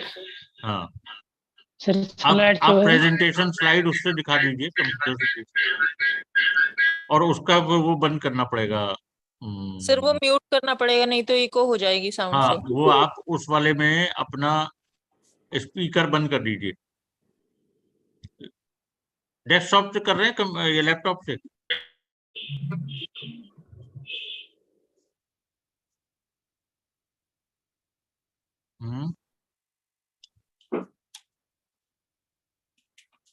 Sir slide share हो रही है sir. उस वो करनी पड़ेगी, volume बढ़ानी पड़ेगी। और सर अगर लैपटॉप या पीसी से कर रहे हैं तो सर आपको वहां पर म्यूट करना पड़ेगा अपने आप को। ओके।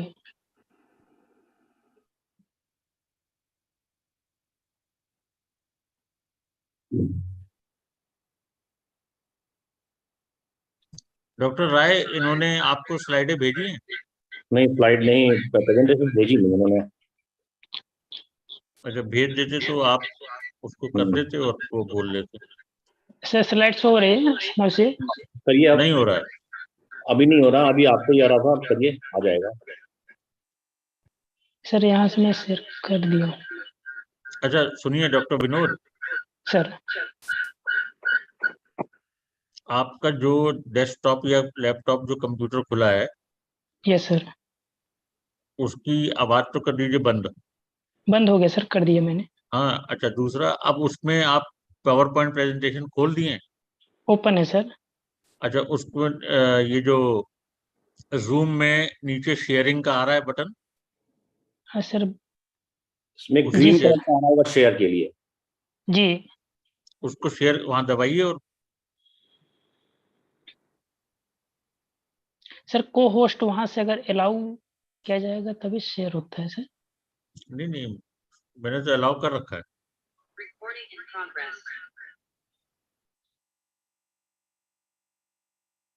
हाँ सर, मैं शेयर कर दिया। आप पहले वो प्रेजेंटेशन ओपन कर दीजिए, हाँ फिर आ रहा है। अब देखिए ना ये, हाँ ये ठीक है। इसको स्लाइड मोड में कर दीजिए, प्रेजेंटेशन मोड में कर दीजिए, फिर पूरा ओपन हो जाएगा। सर नाउ या हाँ yes visible, yes it's okay, now go ahead. Sir, first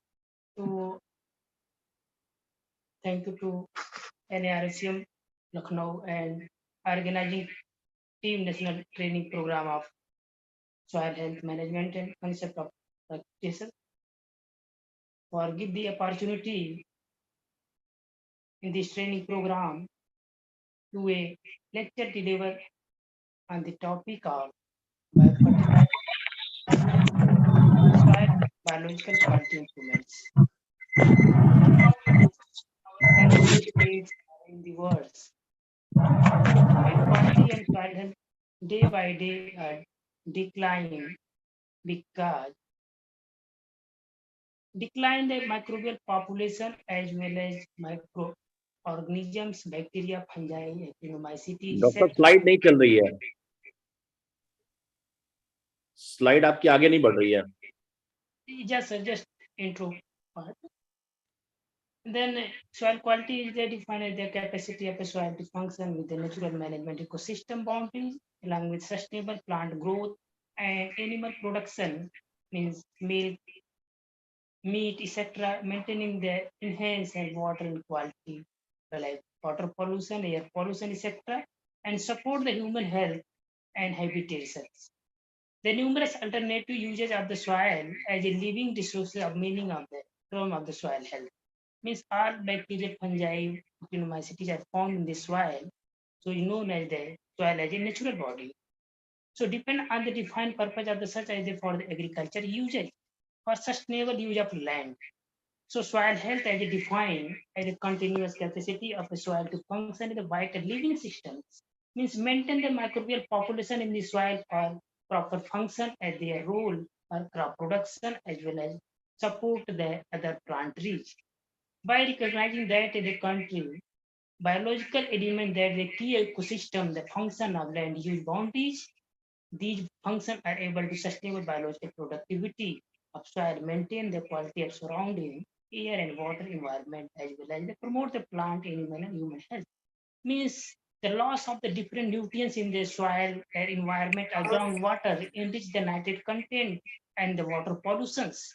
They reduce the risk as chances of the pollutions. So outcome of fertilizer supplies the essential element mainly NPK, micronutrient and secondary nutrient calcium, magnesium and sulfur. These fertilizers, chemicals are synthetic fertilizer, increase yields but they cause several health hazards like soil health issues, human health, and animal health. Are any consumers of poor served as a vegetable? Due to the several health hazards, consumers prefer shift towards the use of organic food, grow without use of any chemicals. In India, the availability of the affordable with the fossil fuel based on the chemical fertilizer that farmers level have been enjoyed only the thought import the subsidy. Today, biofertilizer has emerged a highly potential alternative to the chemical fertilizer due to their eco-friendly, easy to apply, non-toxic, cost-effective sources means that now no any side effects of soil, environment, water body, etc. of biofertilizers. The use of biofertilizer very eco-friendly and very easy. Their production, non-toxic effect or side effect on the soil. In addition, they produce that they like to the commercially promoting in the long run once informative commerce available to the equity to the producer as a farmer through the experience and the communications.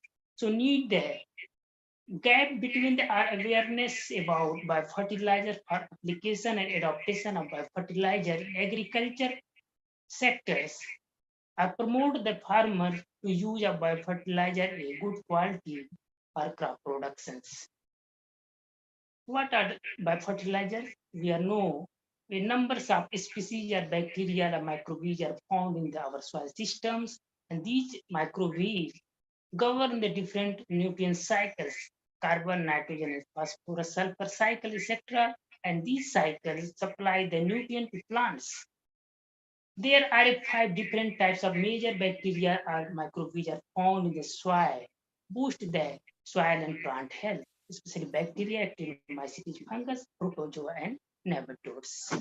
Some bacteria like Rhizobium, Azotobacter, Azoospermum, Pseudomonas, these bacteria are supply the nitrogen, biological nitrogen fixed in the soil. They provide the standing crops.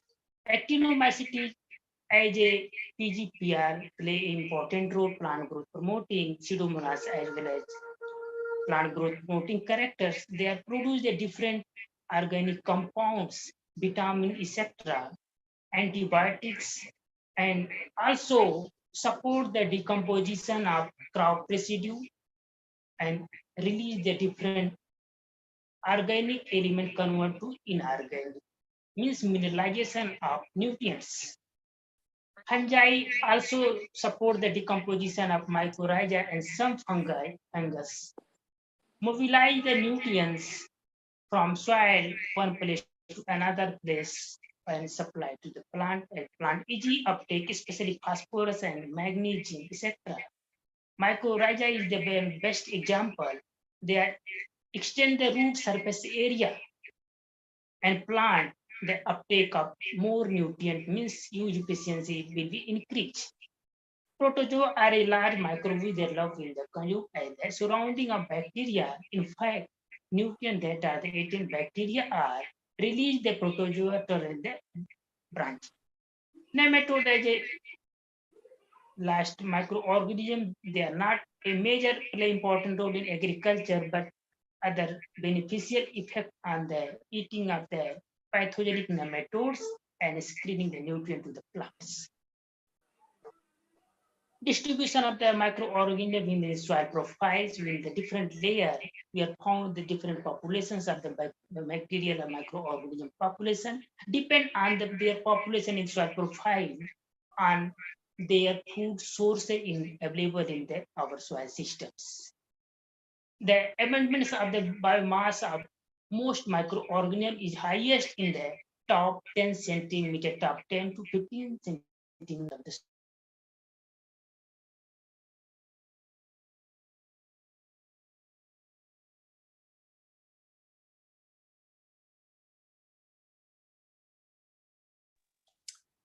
Dr. Vinod. Hello. Hello. Dr. Vinod.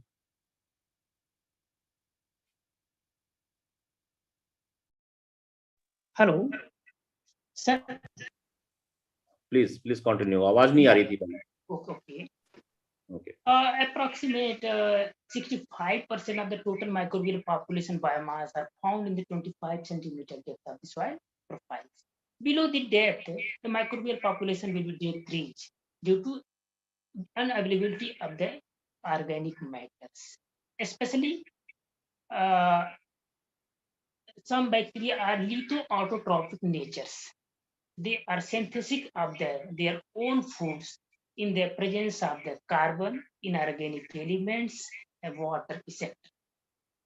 In forest soil, the little layer is dominated by fungi with a fungal biomass by approximate 3 times higher than the bacterial biomass. High feed density of the root colonize the vesicular arbuscular mycorrhiza fungi, decrease the susceptibility below 20 centimeter in the depth. Although generally low in the number of activity of the soil microorganism in depth vary, especially depending upon the gradually in the texture, soil pH, soil reaction, etc., temperature, water holding capacity, moisture content, and organic carbon. There are some factors are responsible for the microbial population in our soil systems. The top soil is rich in the organic carbon, matte dark, it means humus content, also support the microbial population stability and survivability. Decomposed plant and animal tissue, so organic matter a crucial important part their food material as a source. Adding organic material back to the soil as a restore the soil, it is formation of adding efficient microbial to the soil. Can we enhance the percentage of plant carbon that is transformed into the soil and accelerate the aggregate regenerations? Means so carbon sequestration is a major role play a bacteria or microorganism. They are carbon sequestered in the soil, convert the carbon dioxide into the carbon. This microbial biomass carbon soil and plant residue. These are the some diagrammatic systematic role of microbees in the food webs. Microbees perform a crucial function in the soil food web, such as the decomposition of organic matter, release of the different nutrients in the soil available plants, and these nutrient plant uptake and synthesis of the photosynthesis. Cycling of the nutrient important the major roles, and also bacteria improve the soil structure, water holding capacity, aeration, thermal conductivity of the soil. What are the biofertilizers? Why need a biofertilizer? These are the major and worrying points. And we are seeing last 50 years in our soil, in our country, more than 1% in average, more than 1 to 5% carbon content is found in the soil. But nowadays, below the 5% carbon content, in that condition, the microbial population will be decreased day by day. In that condition, the maintenance of the microbial population in our soil system need a biofertilizer in current times. So biofertilizer as a substance that containing a living microorganisms, and they are colonize the rhizosphere of the plant root or host plant and increase the supply or availability of primary, secondary air as well as micronutrients to targeted crops, means rhizosphere or host plants. Microorganism mainly fix the biological nitrogen, solubilize the phosphorus, and mobilize the phosphorus, manganese, etc. one place to another place through interception methods. And third, microorganism used as a biofertilizer as a bacteria, Bacillus pseudomonas, lactobacillus, photosynthetic bacteria, antifixing bacteria, Rhizobium, Azotobacter, Azosphyllum also used, and Trichoderma, etc. used. Trichoderma used as a biocontrol agents for some controlling the disease of fungus in legume crops, especially gram, chickpea, etc. Then biofertilizer have a great potential to they are renewable and environmental friendly source of plant nutrient.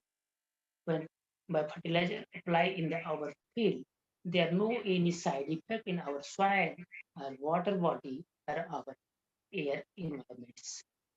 Moreover, they are ready to use and are used a life formulation of the beneficial microorganism when it's applied to the seed, root, or soil, it mobilizes the availability of the nutrient, particularly by their biological activity with the help of build-up of lost floral or improve the soil health chances.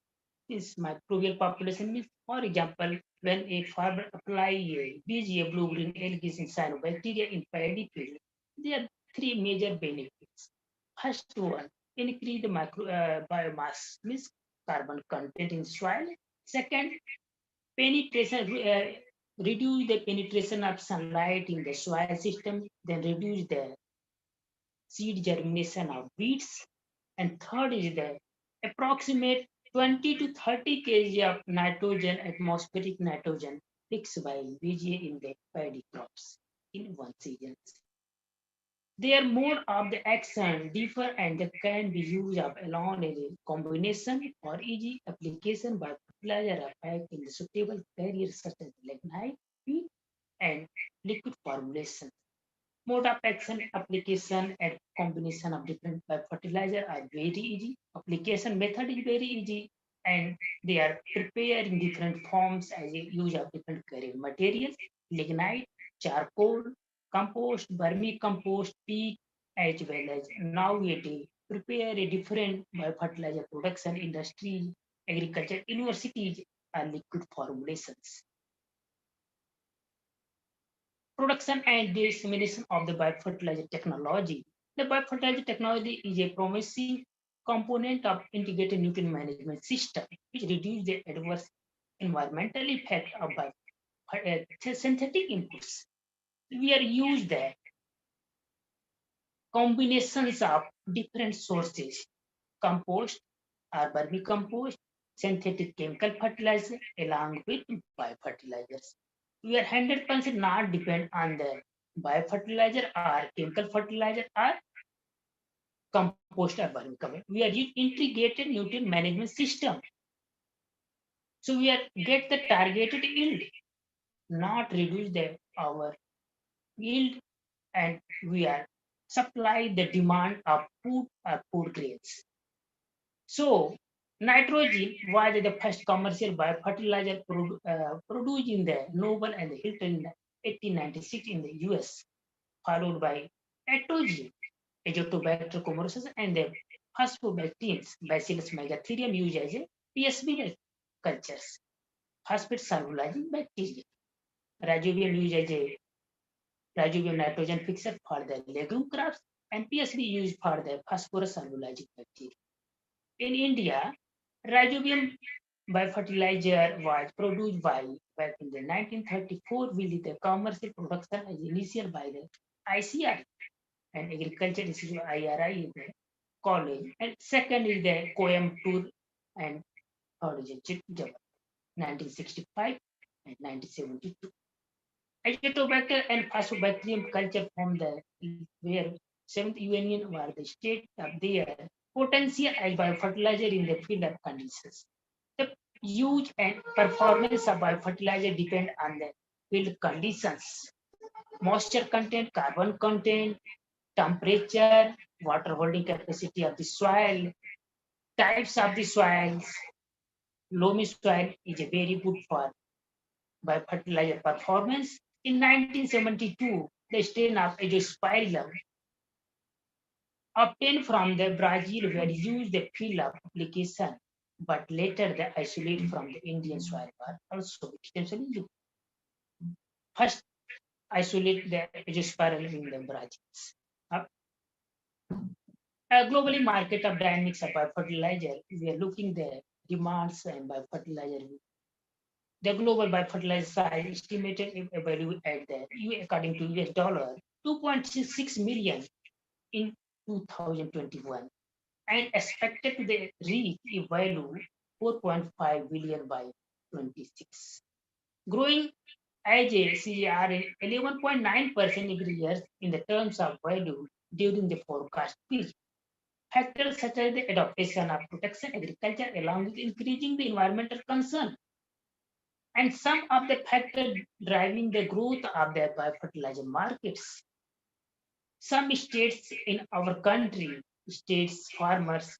The awareness about adaptation awareness are different programs, different projects driven by the government of state government of India for promote the biofertilizer application, their promotion, their production, etc. During COVID pandemic, the biofertilizer market effect the global market are witnessing the relatively stable market growth post COVID-19 pandemic with a similar trend of high demand 20 tons. Biofertilizer can be developed easy and therefore are run by domestic manufacturers as a produce are the manufactured by local companies. The supply chain as a whole not being affected much due to the crisis because their supply marketing chain network are very easy.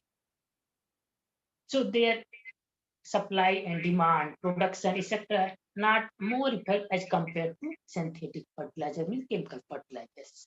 Therefore, local manufacturing. In addition, due to the ban of the harmful chemical pesticide, the growth of market of biofertilizer has not been dropped significantly. Some pesticide, insecticides also banned. The government of India, state governments, and minimize the application of chemical fertilizers for farming community. With the relaxation of the restriction by the governments, the market for biofertilizer are projected to grow significantly in the future. It is good indications. So with the increasing trend, the expansion of the cultivated area, national organic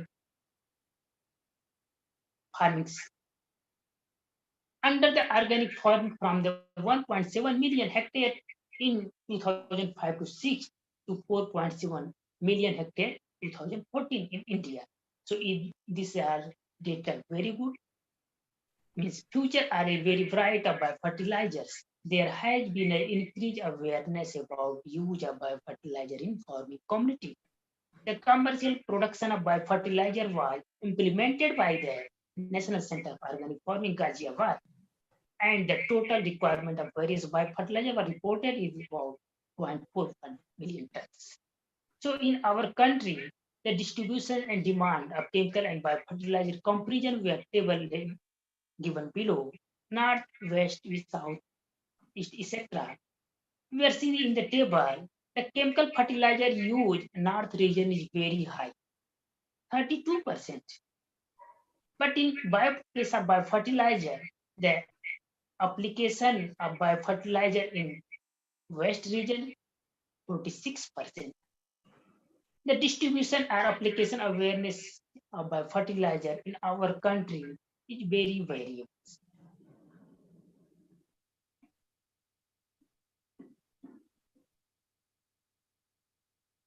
Demand of biofertilizer in our India, according to types of biofertilizer, these are the rhizobium, azotobacter, azosphyllum, and different biofertilizers.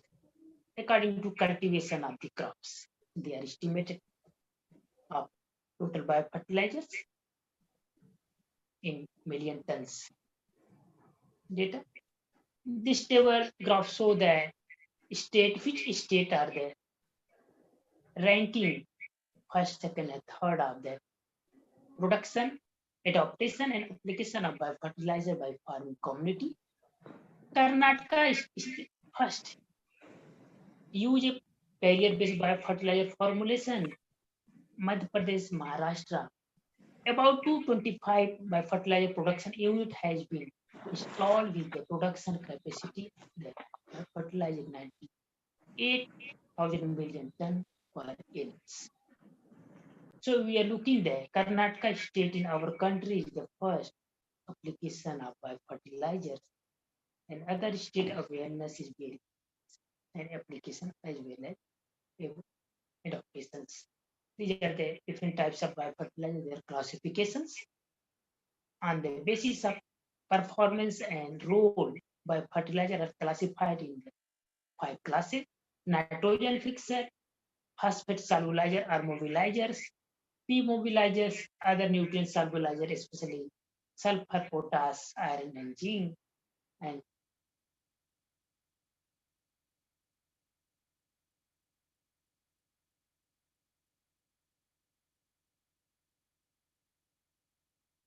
In case of N2 rhizobium used for the legume crop or legume cross inoculation. Azotobacter azospirillum recommended for the cereal and vegetables. Mycobacterium also used for the vegetable and fruits. Bacillus receptor used as PSB phosphate solubilizing bacteria. In case of BGA, enabenan also used for the paddy crops, means as a for waterfalls. Azolla also used for paddy and some cattle, pasu for fodders. PSM used a Bacillus megatherium. These are the phosphorus mobilizer bacteria. And P mobilizer solubilizer also use same functions. Other micronutrient solubilizer bacteria, Trichoderma, have Bacillus, Fusarium, Pseudomonas aeruginosa as a zinc solubilizer used. Pseudomonas fluorescens used for the PGPR purpose, plant growth promoting rhizobacteria. They are produce different types of organic acid, organic compounds. They are promote or boost the plant growth, root development, number of leaf flowerings, male female ratio of flowers. Means PGPR improve the crop quality.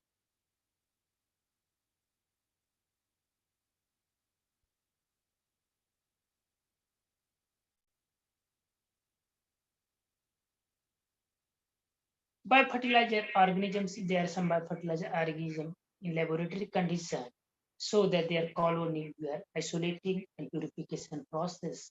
Rhizobium developed the root nodules in legume crops. We are isolating the laboratory. We are developing different color combinations. In same case of Azotobacter, PSB bacillus, BGA, Azospirillum, and vesicular herbaceous mycorrhiza as a fungus. These are the some laboratory conditions for culturing the different strains of different bacteria of biofertilizer. Benefits of biofertilizers. Some benefits of biofertilizer here are listed. Rhizobium biofertilizer, when we are applying farmers as a carrier or liquid formulations, as a seed treatments, we are get the 50 to 200 kg nitrogen per hectare per year. They are fixed the biological atmospheric nitrogen. BGA Azotobacter azospirillum, in addition of biofertilizer, also growth regulator promote the indoelasticity. Gibberellin regulate the productions. They are increase the root growth and number of branchings. Azolla not only supply the nitrogen but also add the organic matter in the soil as a biomass, means increase the soil carbon content. BGA like nostoc, tolifex, and the cytomonomy in addition the biological nitrogen employed by the reclamation of alkaline soil. They are produce the different weak carbonic acids. These weak carbonic acid low pH value content. They are improve the alkalinity as alkalinity of soil. So when use any farmers for perennial or fruit crops, they are improve the phosphorus and manganese use efficiency and as well as water through the mobilizations. Azotobacter and azospirillum secrete antibiotics for resistant the different disease and pests, control against the biofertilizer act as biopesticides. They are a great important of decomposition of soil organic matter and the mineralization of nutrients. It is eco-friendly technology feasible for social acceptable inputs for the farmers without any toxicity, any side effects. They are very feasible, applicable for any farming communities, any states, any conditions.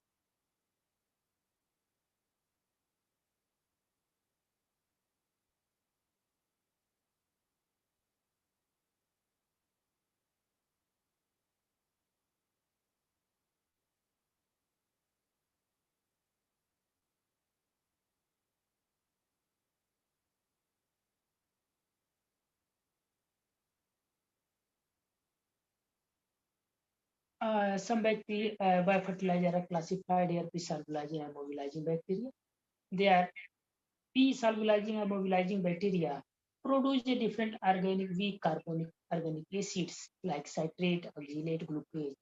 These organic acids solubilize or mobilize the fixed phosphorus, and they fixed phosphorus solubilize or mobilize then available to the plant, especially alkaline phosphatase.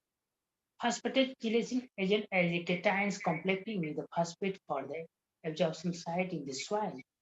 And second is the K-solubilizer, potash solubilizing mechanism are the solubilizing of the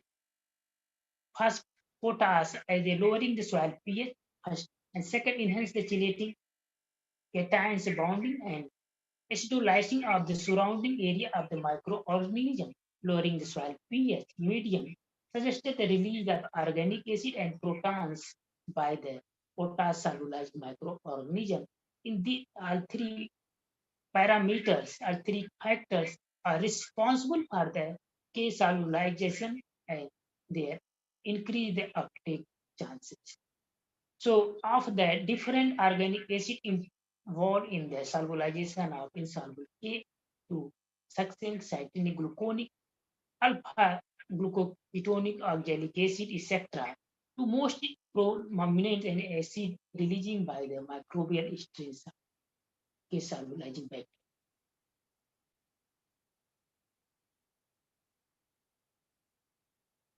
The mycorrhiza, microvesicular herbuscular mycorrhiza, are used for the higher trees or fruits, plants. They are supplied the phosphorus, manganese, zinc. Those nutrients are immobile in the soil. They are absorb their hyphae of nutrient in cation or anionic form and transfer the root system epidermis cells. Mycorrhiza are two types, endo and ectotypes. The mycorrhiza infect the root system, arising the pore form on the rootlets of the seeds. They increase the root surface area more than 8 to 10 times. Mycorrhiza fungal is a symbiotic association of the plant roots with the higher trees. They take the carbohydrate from plant roots and supply the immobile nutrient to the plants. PGPR means Pseudomonas. They are major core function biological control agents, tolerance of the different stresses, phytohormones production, and biofertilizers role. Biocontrol agent as a protection of a different compound, antibiotics and antifungal compound are produced. Volatile organic compound are produced by the Pseudomonas synthesis in the liberations, and also indirect effect. Second is the tolerance of the stresses, production of ACC deaminase enzymes, lowering ethanol, releasing, and proline and quaternary immunobiosynthesis. These are the tolerance to the different stress, water stress, salt stress. They are survivability of the plant in adverse conditions that increase. Photohormone production of the oxygens, mainly the indole acetic acid. These are the photohormones production. They are boost or promote the plant growth, leaf number of branch, flowering, maturity stage, production of GA, also as gibberellin, production of indole acetic acid, production of ethylenes, etc. And as a biofertilizer role, is the biological nitrogen in the soil solubilize the inside soluble potash and production of synthrophores as a chelating agent.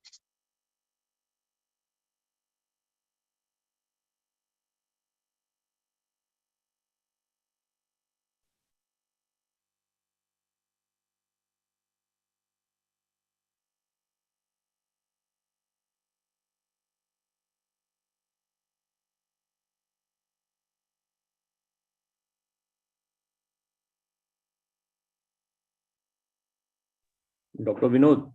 Sir, just a minute. Mycorrhiza fungal can be broadly categorized into two types of the herbuscular mycorrhiza and endomycorrhiza we have discussed already.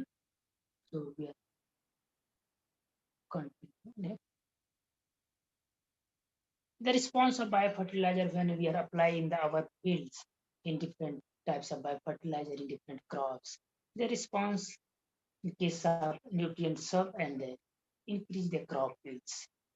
When we are use the nitrogen fixer biofertilizer in case of pulses, ILCD, etc., they save the 20 to 30% kg of nitrogen per hectare, and crop will also improve 10 to 20 per hectares.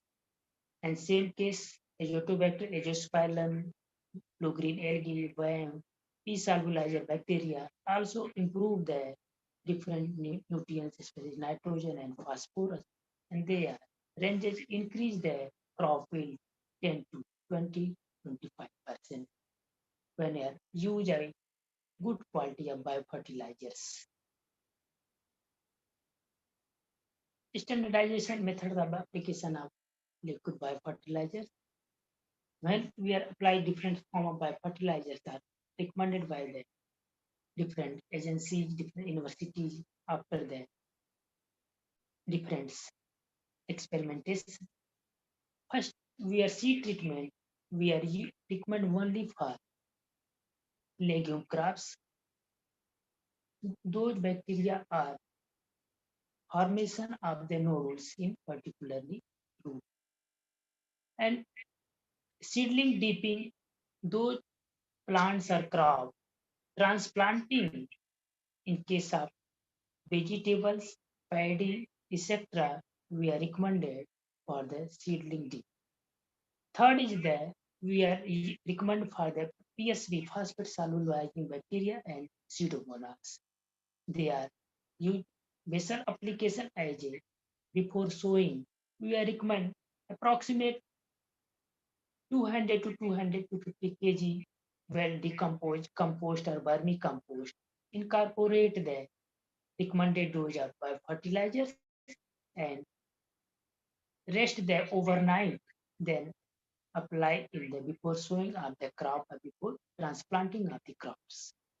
Crop with the drip irrigation facility. Some biofertilizers, especially liquid biofertilizers, now we did apply the drip irrigation waters should be 250 or 300 ml each organism per acre in drip tank will be released within the 10 to 15 days intervals of transplanting or so.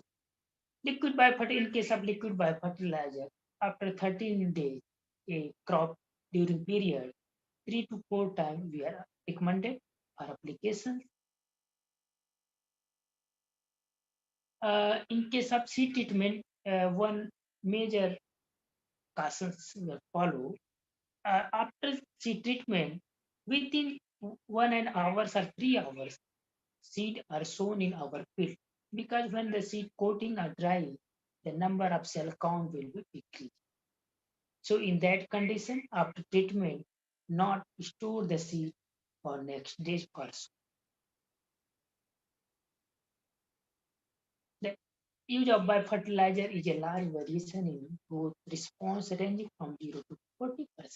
These are good indicators. Some biofertilizer no response because field condition not support or survivability of the microorganisms, especially carbon content, moisture contents, our fields, soil reaction, soil salt content in our soil, etc. Soil physical, chemical, biological property also responded the biofertilizers, their performance in our fields. Large number of biotic and abiotic factors influence the performance of our fields. Biofertilizer are post-specific, event site-specific. The effect on the crop will and to low the comparison to synthetic chemical fertilizers.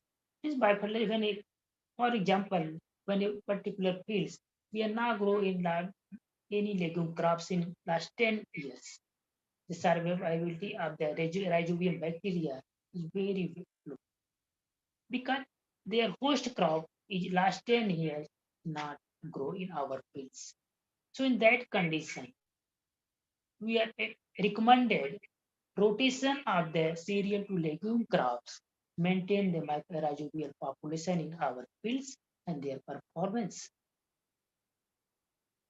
Also recommend the standard carbon content, moisture percent 30 to 60%, soil reactions approximately neutral 6.5 to 8. Same conditions, water holding capacity, proper aeration also responded by fertilizer performance. In most instances, the inoculant bacteria may only colonize the surface of the root, remaining valuable to comparison the form of the other rhizosphere microorganisms. Rhizobium biofertilizers, these bacteria survive the root zone surrounding area of the root. When the root secrete of different compounds of photosynthate, these are the carbohydrates, these are the food materials. Means rhizosphere zone are very important. The performance of the biofertilizers means by living organisms. In that condition, the host crop is very important for survivability and performance of biofertilizer bacteria. Plant growth response by fertilizer improve with the increase the soil organism carbon content for the 0.1 to 1%. The promotion of the biofertilizer also need intensive extension of the worker of concern. The farmers about the need of biofertilizer is used for increasing productivity. These are the major actionful points for every organization or कृषि विज्ञान केंद्र, state governments, central governments, NGO, scientists, soil scientists especially, they are aware the different Goshti, Kisan Mela to aware the farmers, their importance of biofertilizer, their response, their benefits to aware farmers, they are adopt of biofertilizers and benefited. Summit on the biofertilizer regulated the beginning of the Organization of Government of India with an attended by the executive of fertilizer industry. Agriculture research attend the extension of specialist academia, administration, policy maker and farmers. My opinion, we are suggest that government or other body to the biofertilizer as a fix or recommend or compulsory for every farmers. When a particular crops they recommended the 120 kg of nitrogen, 60 kg phosphorus, and 40 kg potash per wheat crop.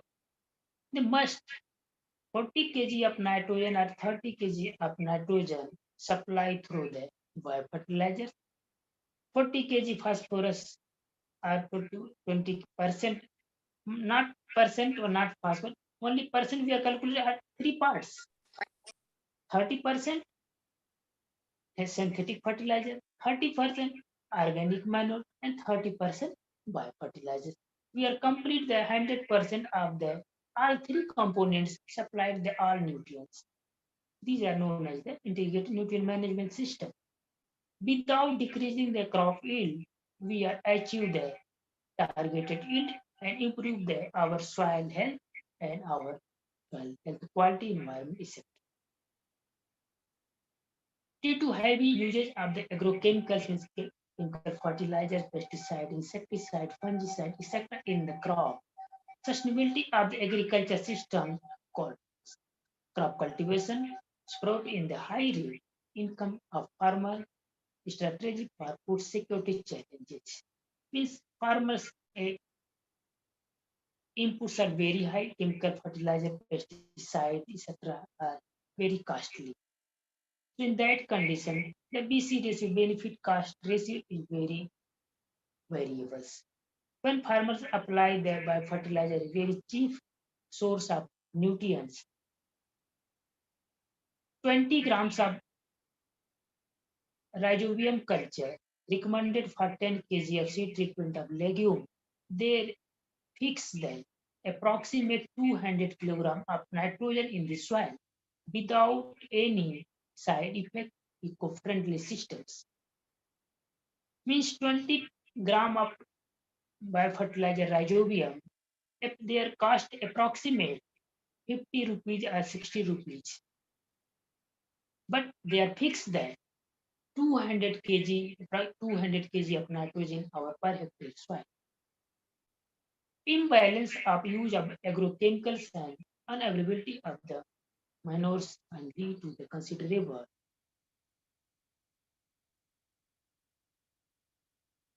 reduction in the soil. Imbalance application of the chemical fertilizers, different agrochemicals, these are very hazardous in soil as well as soil health. So soil fertility is disseminating gradually due to the soil erosion, long nutrition, accumulation of toxic element, water loss, and unavailable nutrients. So soil fertility and soil productivity also decrease day by day due to the application of the toxic inputs in our soil systems.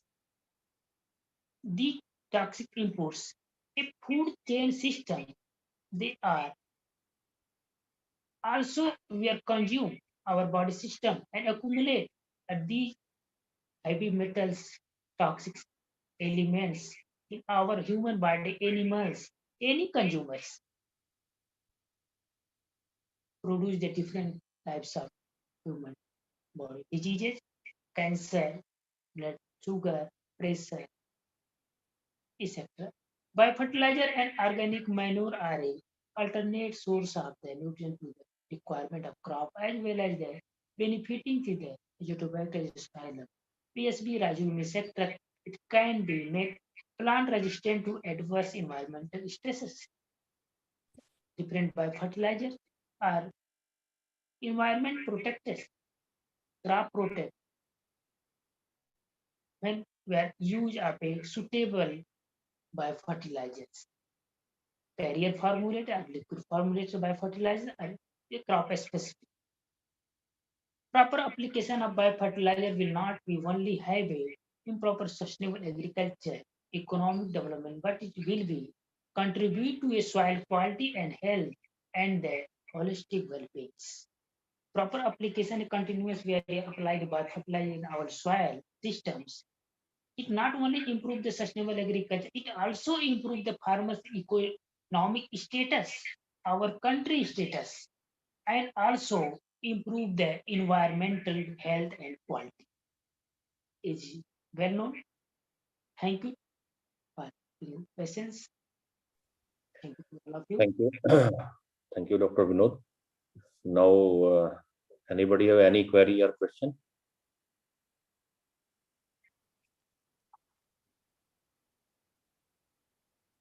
Anyone? Is there any question? Yes, sir. I'll ask one question. Yes. Yeah, I have some query from Dr. Vinod Kumar. Sir. Congratulations for nice presentation, Dr. Vinod Kumar. You have covered all the aspects related to biofertilizer and its use and its use, how methodology and everything you covered. But my question being an organic farmer, I can say, being an organic farmer, you in your first introductory slide, can you hear me, Dr. Vinod? And yes. Can you hear me, please? Dr. Rai Sahab, can you hear me? Yes, sir. Please, sir. Sir, Okay. please. Yeah. So, Aapne, Dr. Vinod, yes, in your introductory slide, you have clearly mentioned that the biofertilizer, they play a role, microorganisms make a colonize in the rhizosphere of the plant and increase the nutrient availability to plant और growth को stimulate करते हैं. आपने ये अपने introductory उसमें बोला. जी sir. जब राइजोस तो ये नाइट्रोजन न्यूट्रिएंट्स की availability, I mean my concern is if in any soil whatever the nutrient available nutrient in the soil, they increase the availability of the nutrient to the plant. Or is there any biofertilizer who can add the nutrient in the soil. My question is, one is availability को, plant को nutrient जो soil के अंदर जो भी कुछ nutrient है उसकी अवेलेबिलिटी को बढ़ा देते हैं जी। लेकिन जब अवेलेबिलिटी को उसको बढ़ा दिया, सपोज करिए सॉइल के अंदर अगर मान लीजिए 120 kg नाइट्रोजन है या 140 kg नाइट्रोजन है, हमारी salt affected soils are there are very poor in nitrogen और nutrient very poor, available nitrogen they have only 94 और 100 kg nitrogen per hectare. So अगर मान लीजिए उसने बढ़ा दिया, न्यूट्रिएंट की अवेलेबिलिटी को बढ़ा दिया, इसी तरह से फॉस्फोरस पीएसबी फॉस्फेट सॉल्युबलाइजिंग जो है वो भी फॉस्फेट की अवेलेबिलिटी को बढ़ाते हैं, पोटेशियम की अवेलेबिलिटी को बढ़ा देते हैं। लेकिन जो कुछ उसके अंदर सॉइल में है उसको उन्होंने प्लांट को अवेलेबल करा दिया, उसके बाद प्लांट ने कुछ उसमें से अपटेक कर लिया। Okay sir. प्लांट को कुछ उसने अपटेक कर लिया, तो जो मान लीजिए 120 किलो थी इस साल हमारी थी, हम उसमें कोई फर्टिलाइजर ऐड नहीं कर रहे, 120 किलो नाइट्रोजन से को उसने अपटेक के थ्रू, मान लीजिए क्रॉप ने अपटेक किया, व्हीट क्रॉप या जो भी क्रॉप है उसने अपटेक कर लिया 60 kg, तो सॉइल के अंदर 60 kg नाइट्रोजन बचा। उस 60 kg नाइट्रोजन को अगर हम बिना किसी उसको आपके माइक्रोबियल जो आपने बायो फर्टिलाइजर डाला, वो बायो फर्टिलाइजर नाइट्रोजन अगली साल जो दूसरी नेक्स्ट क्रॉप जो ग्रो करेंगे उस क्रॉप की रिक्वायरमेंट, फिर उस क्रॉप की रिक्वायरमेंट मान लीजिए अगर 180 kg नाइट्रोजन है, अगर किसी 160 kg नाइट्रोजन है उस क्रॉप की, अगली क्रॉप की गेहूं के बाद, तो वो उसकी नाइट्रोजन रिक्वायरमेंट को ये बायो फर्टिलाइजर कैसे पूरी करेगा? मेरा सवाल सिर्फ ये है कि सॉइल में अगर डेफिशिएंसी अगर हर एक क्रॉप के बाद दूसरी क्रॉप अपटेक करती जाएगी उसको मिलेगा उतना नहीं, तो प्रोडक्टिविटी कैसे, ऑर्गेनिक माइक्रोब्स से हम सॉइल की प्रोडक्टिविटी को कैसे मेंटेन कर लेंगे? My concern is only this, please इसको थोड़ा सा। दूसरी स्लाइड में आपने ये भी कहा एक स्लाइड में कि 50 किलो से लेके और 200 kg नाइट्रोजन फिक्स करते हैं ये आपके जो बायो फर्टिलाइजर है। आपने किसी भी बायो फर्टिलाइजर का कोई ऐसा बायो फर्टिलाइजर का कंपोजिशन मुझे बता दीजिए कि इस बायो फर्टिलाइजर में इतने केजी नाइट्रोजन परसेंट, इतने केजी फास्फोरस परसेंट, इतने केजी पोटाश परसेंट है। Do you have any bio fertilizer which have the NPK content concentration? Just one composition? Yeah. Very good question, sir. Sir, bio fertilizer not any single chemical fertilizer, any nutrients. Bio fertilizer में sir कोई पोषक तत्व element नहीं पाए जाते sir. Bio fertiliser है living systems. Bio fertilizer एक bacteria का कंपोजिशन है सर, जिसमें कैरियर मटेरियल होते हैं, सारे लिविंग सिस्टम होते हैं। मैंने मेंशन के 0.5 sir 50 to 200 kg nitrogen. For example sir, अगर सोयाबीन की क्रॉप लेते हैं, कल्टीवेशन कर रहे हैं, हम वहाँ पे 200 ग्राम से 10 किलोग्राम सीड ट्रीटमेंट किया जा रहा है। और सोयाबीन का जो लेग्यूम का क्रॉप होती है उसमें रिकमेंडेशंस है 20, 80 एंड 20 kg NPK। हमें सर मालूम है कि नाइट्रोजन से जो प्रोटीन सिंथेसिस होता है प्लांट में, सीड में, सोयाबीन में 36 to 42% प्रोटीन पाया जाता है। इसके अकॉर्डिंग स्ट्रॉ और सीड का कैलकुलेशन अगर हम करते हैं, नाइट्रोजन एस्टिमेशन किया जाता है, तो 1 हेक्टेयर जो क्रॉप हम हार्वेस्टिंग करते हैं approximate 250 kilogram nitrogen harvest every year every farmers करते हैं। सोयाबीन की क्रॉप हार्वेस्ट करने पर 250 kilogram nitrogen harvest every season every year farmer करता है पर हेक्टेयर। बट हमने एडिशन कितना किया 20 kg इनिशियल डोज करते हैं। इनिशियल डोज हमने इसलिए किया सर, जब तक रूट में नोडुल फॉर्मेशन नहीं हो जाता है तब तक प्लांट को सर्वाइव करने के लिए हम nitrogen initial dose 20 kg per hectare recommend कर देते हैं। जैसे ही नोडुल फॉर्मेशन हो जाता है, प्लांट 100% बायोलॉजिकल नाइट्रोजन फिक्सेशन पे डिपेंड हो जाता है। Then biological nitrogen fixation depend पे हो जाता है, एटमॉस्फेयर का नाइट्रोजन अमोनिया में कन्वर्ट होता है, वो नाइट्रोजन प्लांट को एज ए नाइट्रेट के फॉर्म में अवेलेबल होना चालू हो जाता है। और इसके against bacteria as symbiotic association, plant उसको carbohydrate as energy and carbon plant उसको प्रोवाइड करता रहता है। मीन्स मैच्योरिटी स्टेज तक प्लांट को नाइट्रोजन की आवश्यकता रहती है जब तक सीड फॉर्मेशन ना हो जाए। जैसे मैच्योरिटी सीड फॉर्मेशन हो जाता है, नाइट्रोजन फिक्सेशन बंद हो जाता है, जो नोडुल होता है वो डिकम्पोज होना, मैच्योर होने के बाद डिकम्पोज होना चालू हो जाता है। तो यहाँ पे 250 kg जो नाइट्रोजन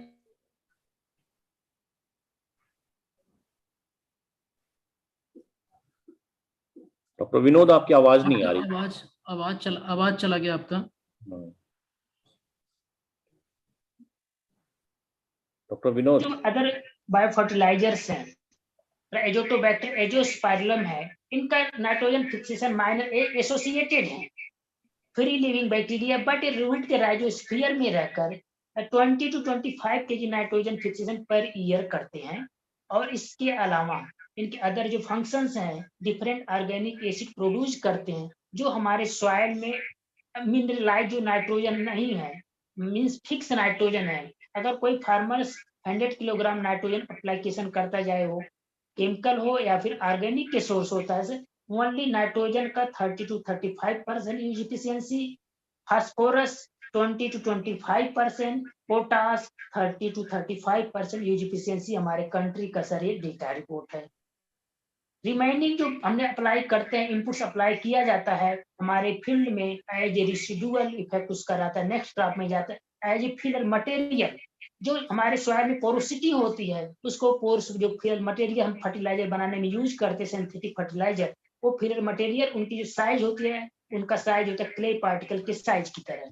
अब वो क्या करते हैं सर, जो हमारी पोरोसिटी होती है उसको ब्लॉक करते चले जा रहे हैं, डे बाय डे वो ब्लॉक कर रहे हैं, जिसकी वजह से हमारे सॉइल का structure and water holding capacity very poor day by day every day. Then इस कंडीशन में सॉइल हमारी ड्राई होने के बाद हार्ड बहुत कॉम्पैक्ट हो जाती है। अब वो जो हमारे सॉइल में एज हम कहते हैं डिपोजिट, हमारे पास पैसा हम बैंक में जाकर उसको डिपोजिट कर देते हैं। अब हमने जो फर्टिलाइजर हमने अप्लाई कर दिया सर, वहां पे हो क्या रहा है कि वो जो डिपोजिट है उसको एज ए सॉल्युलाइज करता है, डिफरेंट ग्लूकोनिक एसिड का प्रोडक्शन करके भी कार्बोनिक एसिड का प्रोडक्शन जब वो करते हैं, वो वहां पे जो है सॉल्युलाइज होकर प्लांट को अवेलेबल होना चालू हो जाते हैं। तो हमारे सॉइल में सर अगर हम देखेंगे, नाइट्रोजन की बात करेंगे, जो टोटल नाइट्रोजन हमारे सॉइल में 3 प्रकार के होते हैं, nitrate, ammoniacal and total nitrogen, 3 form में पाए जाते हैं। प्लांट केवल यहाँ पे जो अगर हम एरोबिक सॉइल है उसमें नाइट्रेट के फॉर्म में लेता है, पैडी के केस में अमोनिकल के फॉर्म में लेता है। देन टोटल जो नाइट्रोजन है उसमें organic, inorganic, nitrate and ammoniacal चारों फॉर्म हमारे आ जाते हैं। अगर हम टोटल नाइट्रोजन की बात करें तो हमारे भारत में, कंट्री में किसी भी स्टेट में more than 1000 kg per hectare nitrogen available है। वो 2000 तक हमारा अवेलेबल है नाइट्रोजन, बस उनको हमें सॉल्युलाइज करके या फिर उनको मिनरलाइज करके प्लांट को अवेलेबल लाना है बस।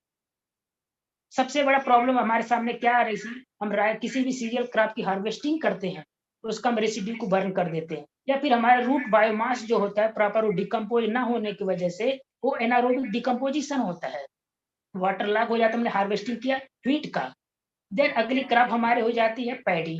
हम वहाँ पे पैडी के केस में जो वाटर लॉग सबमर्ज कंडीशन होता है, जो रूट बायोमास या लीफ बायोमास एबव ग्राउंड रहता है, एनारोबिक कंडीशन में ऑर्गेनिक मैटर का डिकम्पोजिशन अगर होगा, वहां पे मीथेन गैस का प्रोडक्शन होगा।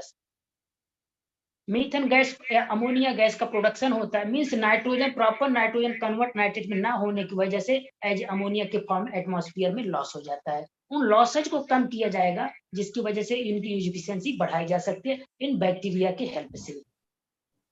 तो सर जैसे हम अपने किचन में खाना पकाते हैं, उसके लिए हमें केवल हमारे पास राशन है, बट उसे पकाने के लिए हमारे पास कुकिंग गैस नहीं है। Bacteria bio fertilizer as a cooking gas, ये राशन तो मतलब नहीं आपका कहने का मतलब ये है कि ऑर्गेनिक फार्मिंग में जो कहते हैं कि शुरू के 2-3-4 साल जो यील्ड रिडक्शन होता है ड्रास्टिकली, या क्या उस यील्ड रिडक्शन को ये what is the reason behind the yield reduction, even if you recommend that biofertilizer can substitute the chemical fertilizer as per your statement, then what is the reason behind that yield reduction for initial 3-4 years?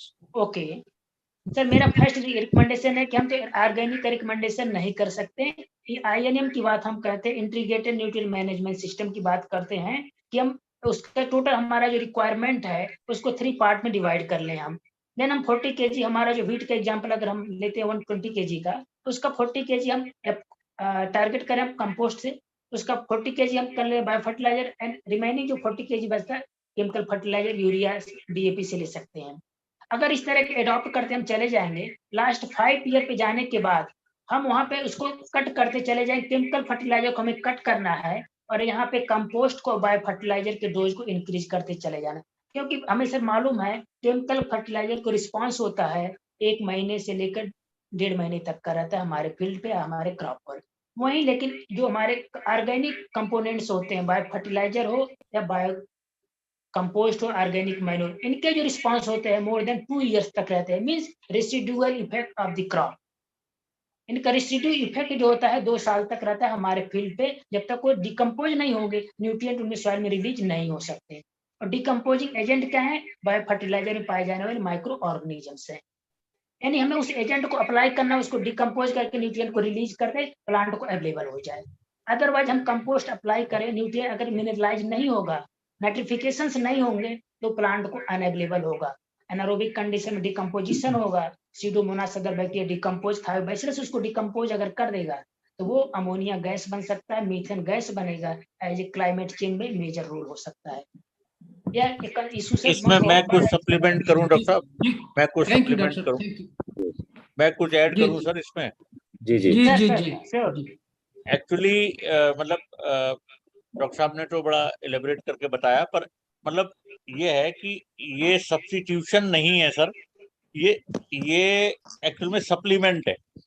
Supplement का ये मतलब है कि अगर हम organic farming purely करना चाहते हैं और उसमें इसको इंक्लूड करते हैं, तो हमारी सॉइल में सफिशिएंट ऑर्गेनिक मटेरियल हो, उसके बाद हम इसके बारे में सोच सकते हैं। अगर हमारी सॉइल डेफिशिएंट है तो ऑर्गेनिक फार्मिंग जब तक स्टेबलाइज नहीं हो जाता एक न्यूट्रिएंट लेवल 2-3 साल बाद करने के ऑर्गेनिक फार्मिंग, तब आपको बायो फर्टिलाइजर के बेनिफिट्स दिखेंगे। एक्चुअली इनिशियल स्टेज में जो नाइट्रोजन वाला केस में तो आपको बेनिफिट मिल जाएगा, क्योंकि नाइट्रोजन आपको एटमॉस्फेरिक फिक्सेशन हो रहा है, बायोलॉजिकल फिक्सेशन, उसका बेनिफिट मिलेगा। पर फास्फोरस और पोटाश और जिंक और सल्फर सोल्युबलाइजेशन के केस में जब माइक्रोबियल एक्टिविटी होती है तो ये एक फॉर्म से दूसरी फॉर्म में ट्रांसफॉर्म करते हैं। ये मान के चलते हुए कि हमारी सॉइल में एफिशिएंसी, न्यूट्रिएंट अवेलेबिलिटी की बहुत लो है for different nutrients. For example phosphorus की 10 से 15% है एफिशिएंसी केमिकल फर्टिलाइजर से। अब हम उसकी एफिशिएंसी को बढ़ा देंगे तो हमारे पास 80% फिक्स हो गया है, तो वो हमारे को अवेलेबल करा देगा। पर अब उसमें ये है कि ऑर्गेनिक फार्मिंग कर रहे हैं तो ये हमारे पास फिक्स ही नहीं होगा, बहुत कम मात्रा में फिक्स होगा। तो वो लॉन्ग रन में जब आपके पास 2-3 साल के बाद अभी आपको मैन्योर्स, कंपोस्ट और जितने भी अदर ऑर्गेनिक सोर्सेज हैं, ग्रीन मैन्योरिंग, बायोचार डॉक्टर साहब ने बताया, इन सबको यूज करके एक स्टेबलाइज कंडीशन में आ जाए सॉइल, देन बायो फर्टिलाइजर की एफिशिएंसी बड़ी क्लियर दिखाई देती है। ये रिपोर्टेड है ऑलरेडी। बाकी सिर्फ पल्सेस में, ड्राई लैंड एग्रीकल्चर में उसके रोल अपने अपने जगह अलग हैं। ठीक है सर, ठीक है, thank you very much, thank you sir. Thank you. Any other? ये सुधीर मोरडे कुछ कहना चाह रहे हैं? हाँ सर, डॉक्टर साहब मुझे कुछ फील्ड से इश्यू है। जैसे मैं एक्सटेंशन में काम कर रहा हूँ महाराष्ट्र में, जी जी तो बहुत बार फार्मर से ये इश्यू आता है कि हाँ हम बायो फर्टिलाइजर्स यूज करें थ्रू ड्रिप या फिर इसके लिए सीड ट्रीटमेंट के लिए, तो एप्लीकेशन करने के बाद फंजीसाइड का यूज कितने दिन के बाद करना चाहिए? जैसे सोयाबीन में विल्टिंग का सीड ज्यादा ट्रीटमेंट इश्यू अगर आता है। हमको करना है, यहाँ पे प्रॉब्लम्स हमको नहीं है। एक फार्मूला है sir, FYM, FIR, fungicide, insecticide, third पे हम इसको रखेंगे बायो फर्टिलाइजर्स, FIR। सर वो सीड ट्रीटमेंट का बता पा रहे हैं हम, लेकिन सीड जब ट्रीटमेंट भी का वो कर रहा है, अगर हमें सॉइल एक ही एप्लीकेशन फार्मर कर रहा है। तीनों करना चाह रहा है तो तीनों का यूज कर सकता है। इन केस अगर फील्ड करना है तो एटलीस्ट हमको जो 3 डेज का हमको जो है गैप रखना पड़ेगा, ठीक है।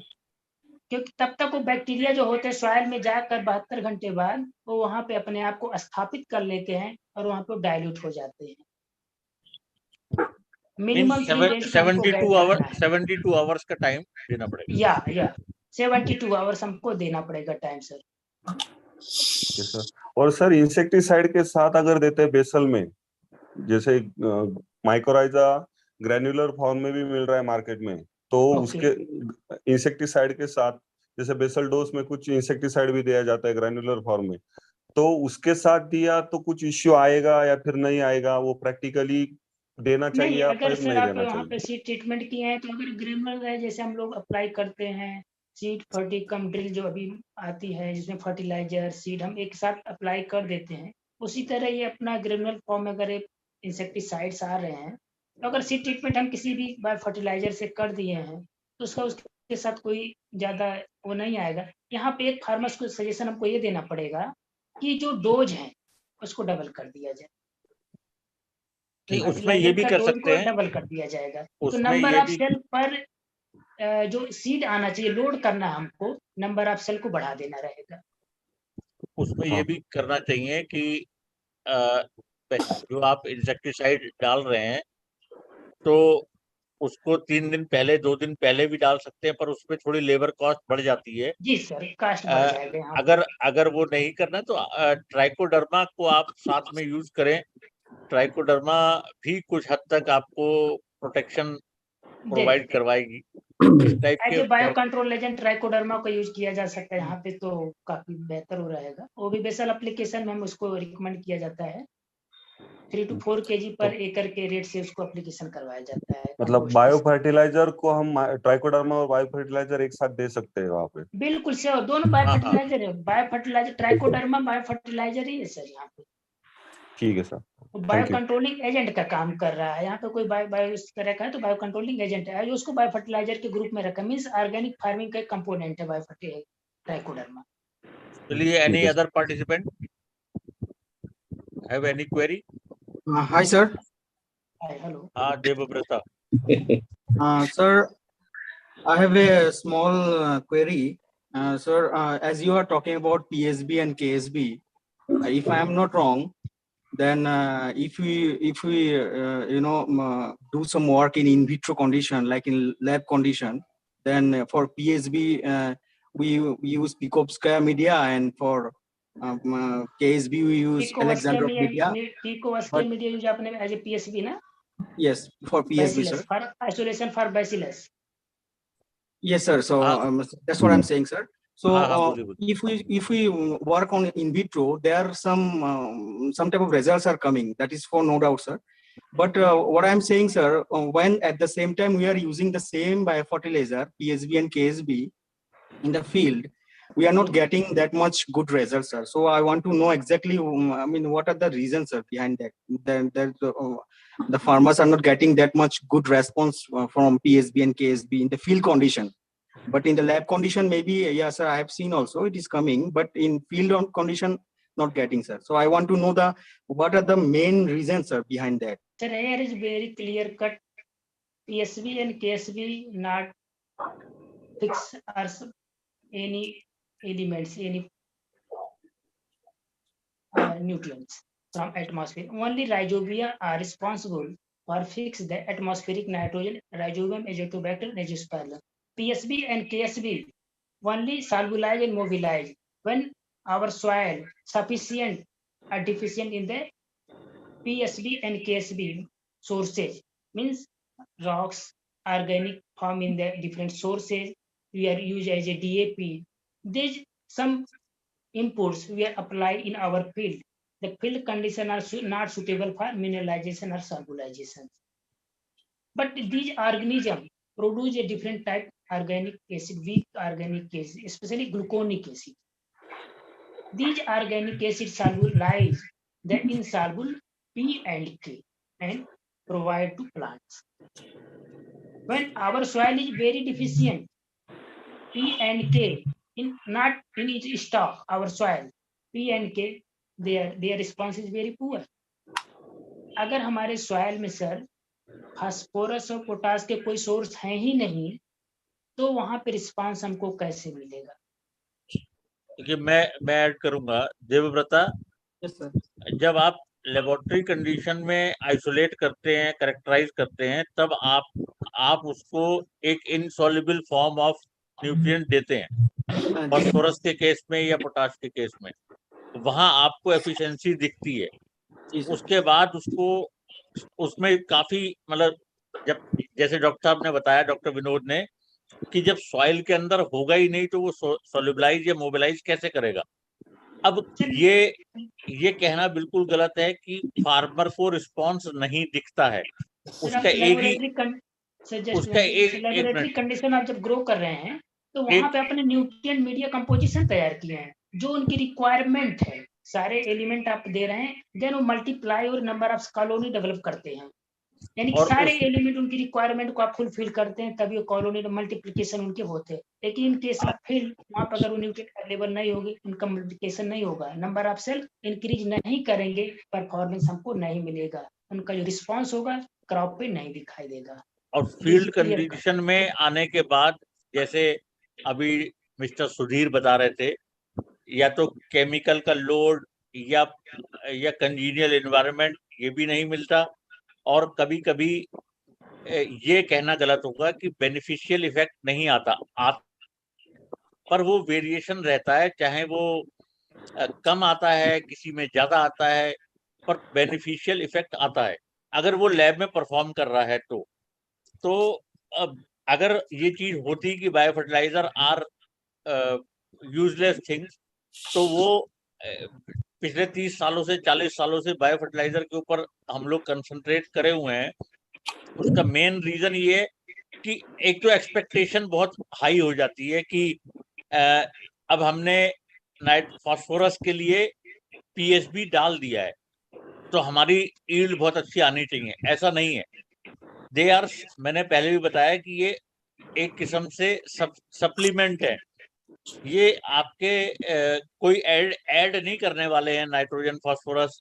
नाइट्रोजन तो थोड़ा बहुत कर देंगे, फास्फोरस और पोटाश तो आपकी सॉइल से ही, यानी कि आपके बैंक अकाउंट में अगर पैसा है उसको बस मोबिलाइज कर सकते हैं, उसको ये नहीं कर सकते कि ऐड कर देंगे कहीं से।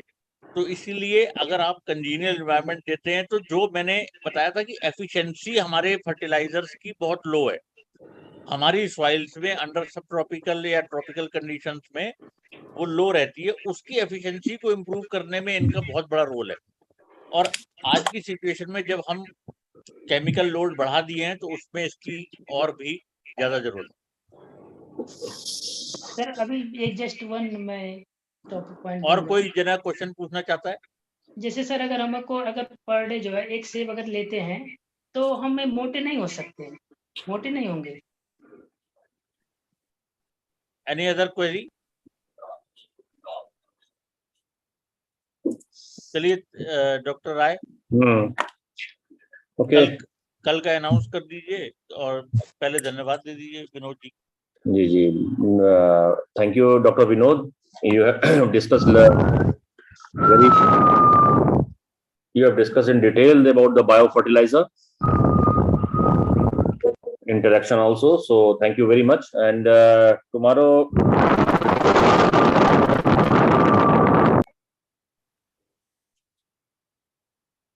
we will meet at 10 a.m.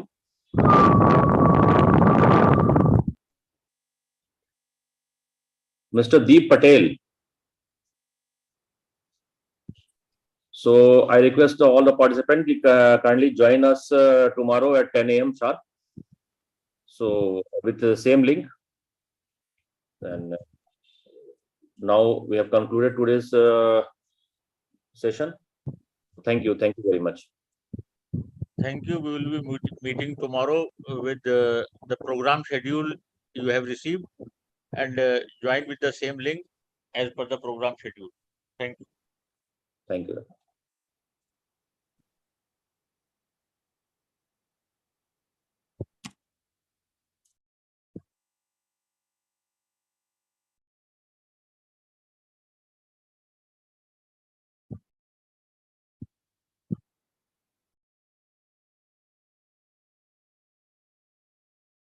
Audio no, ahora mismo.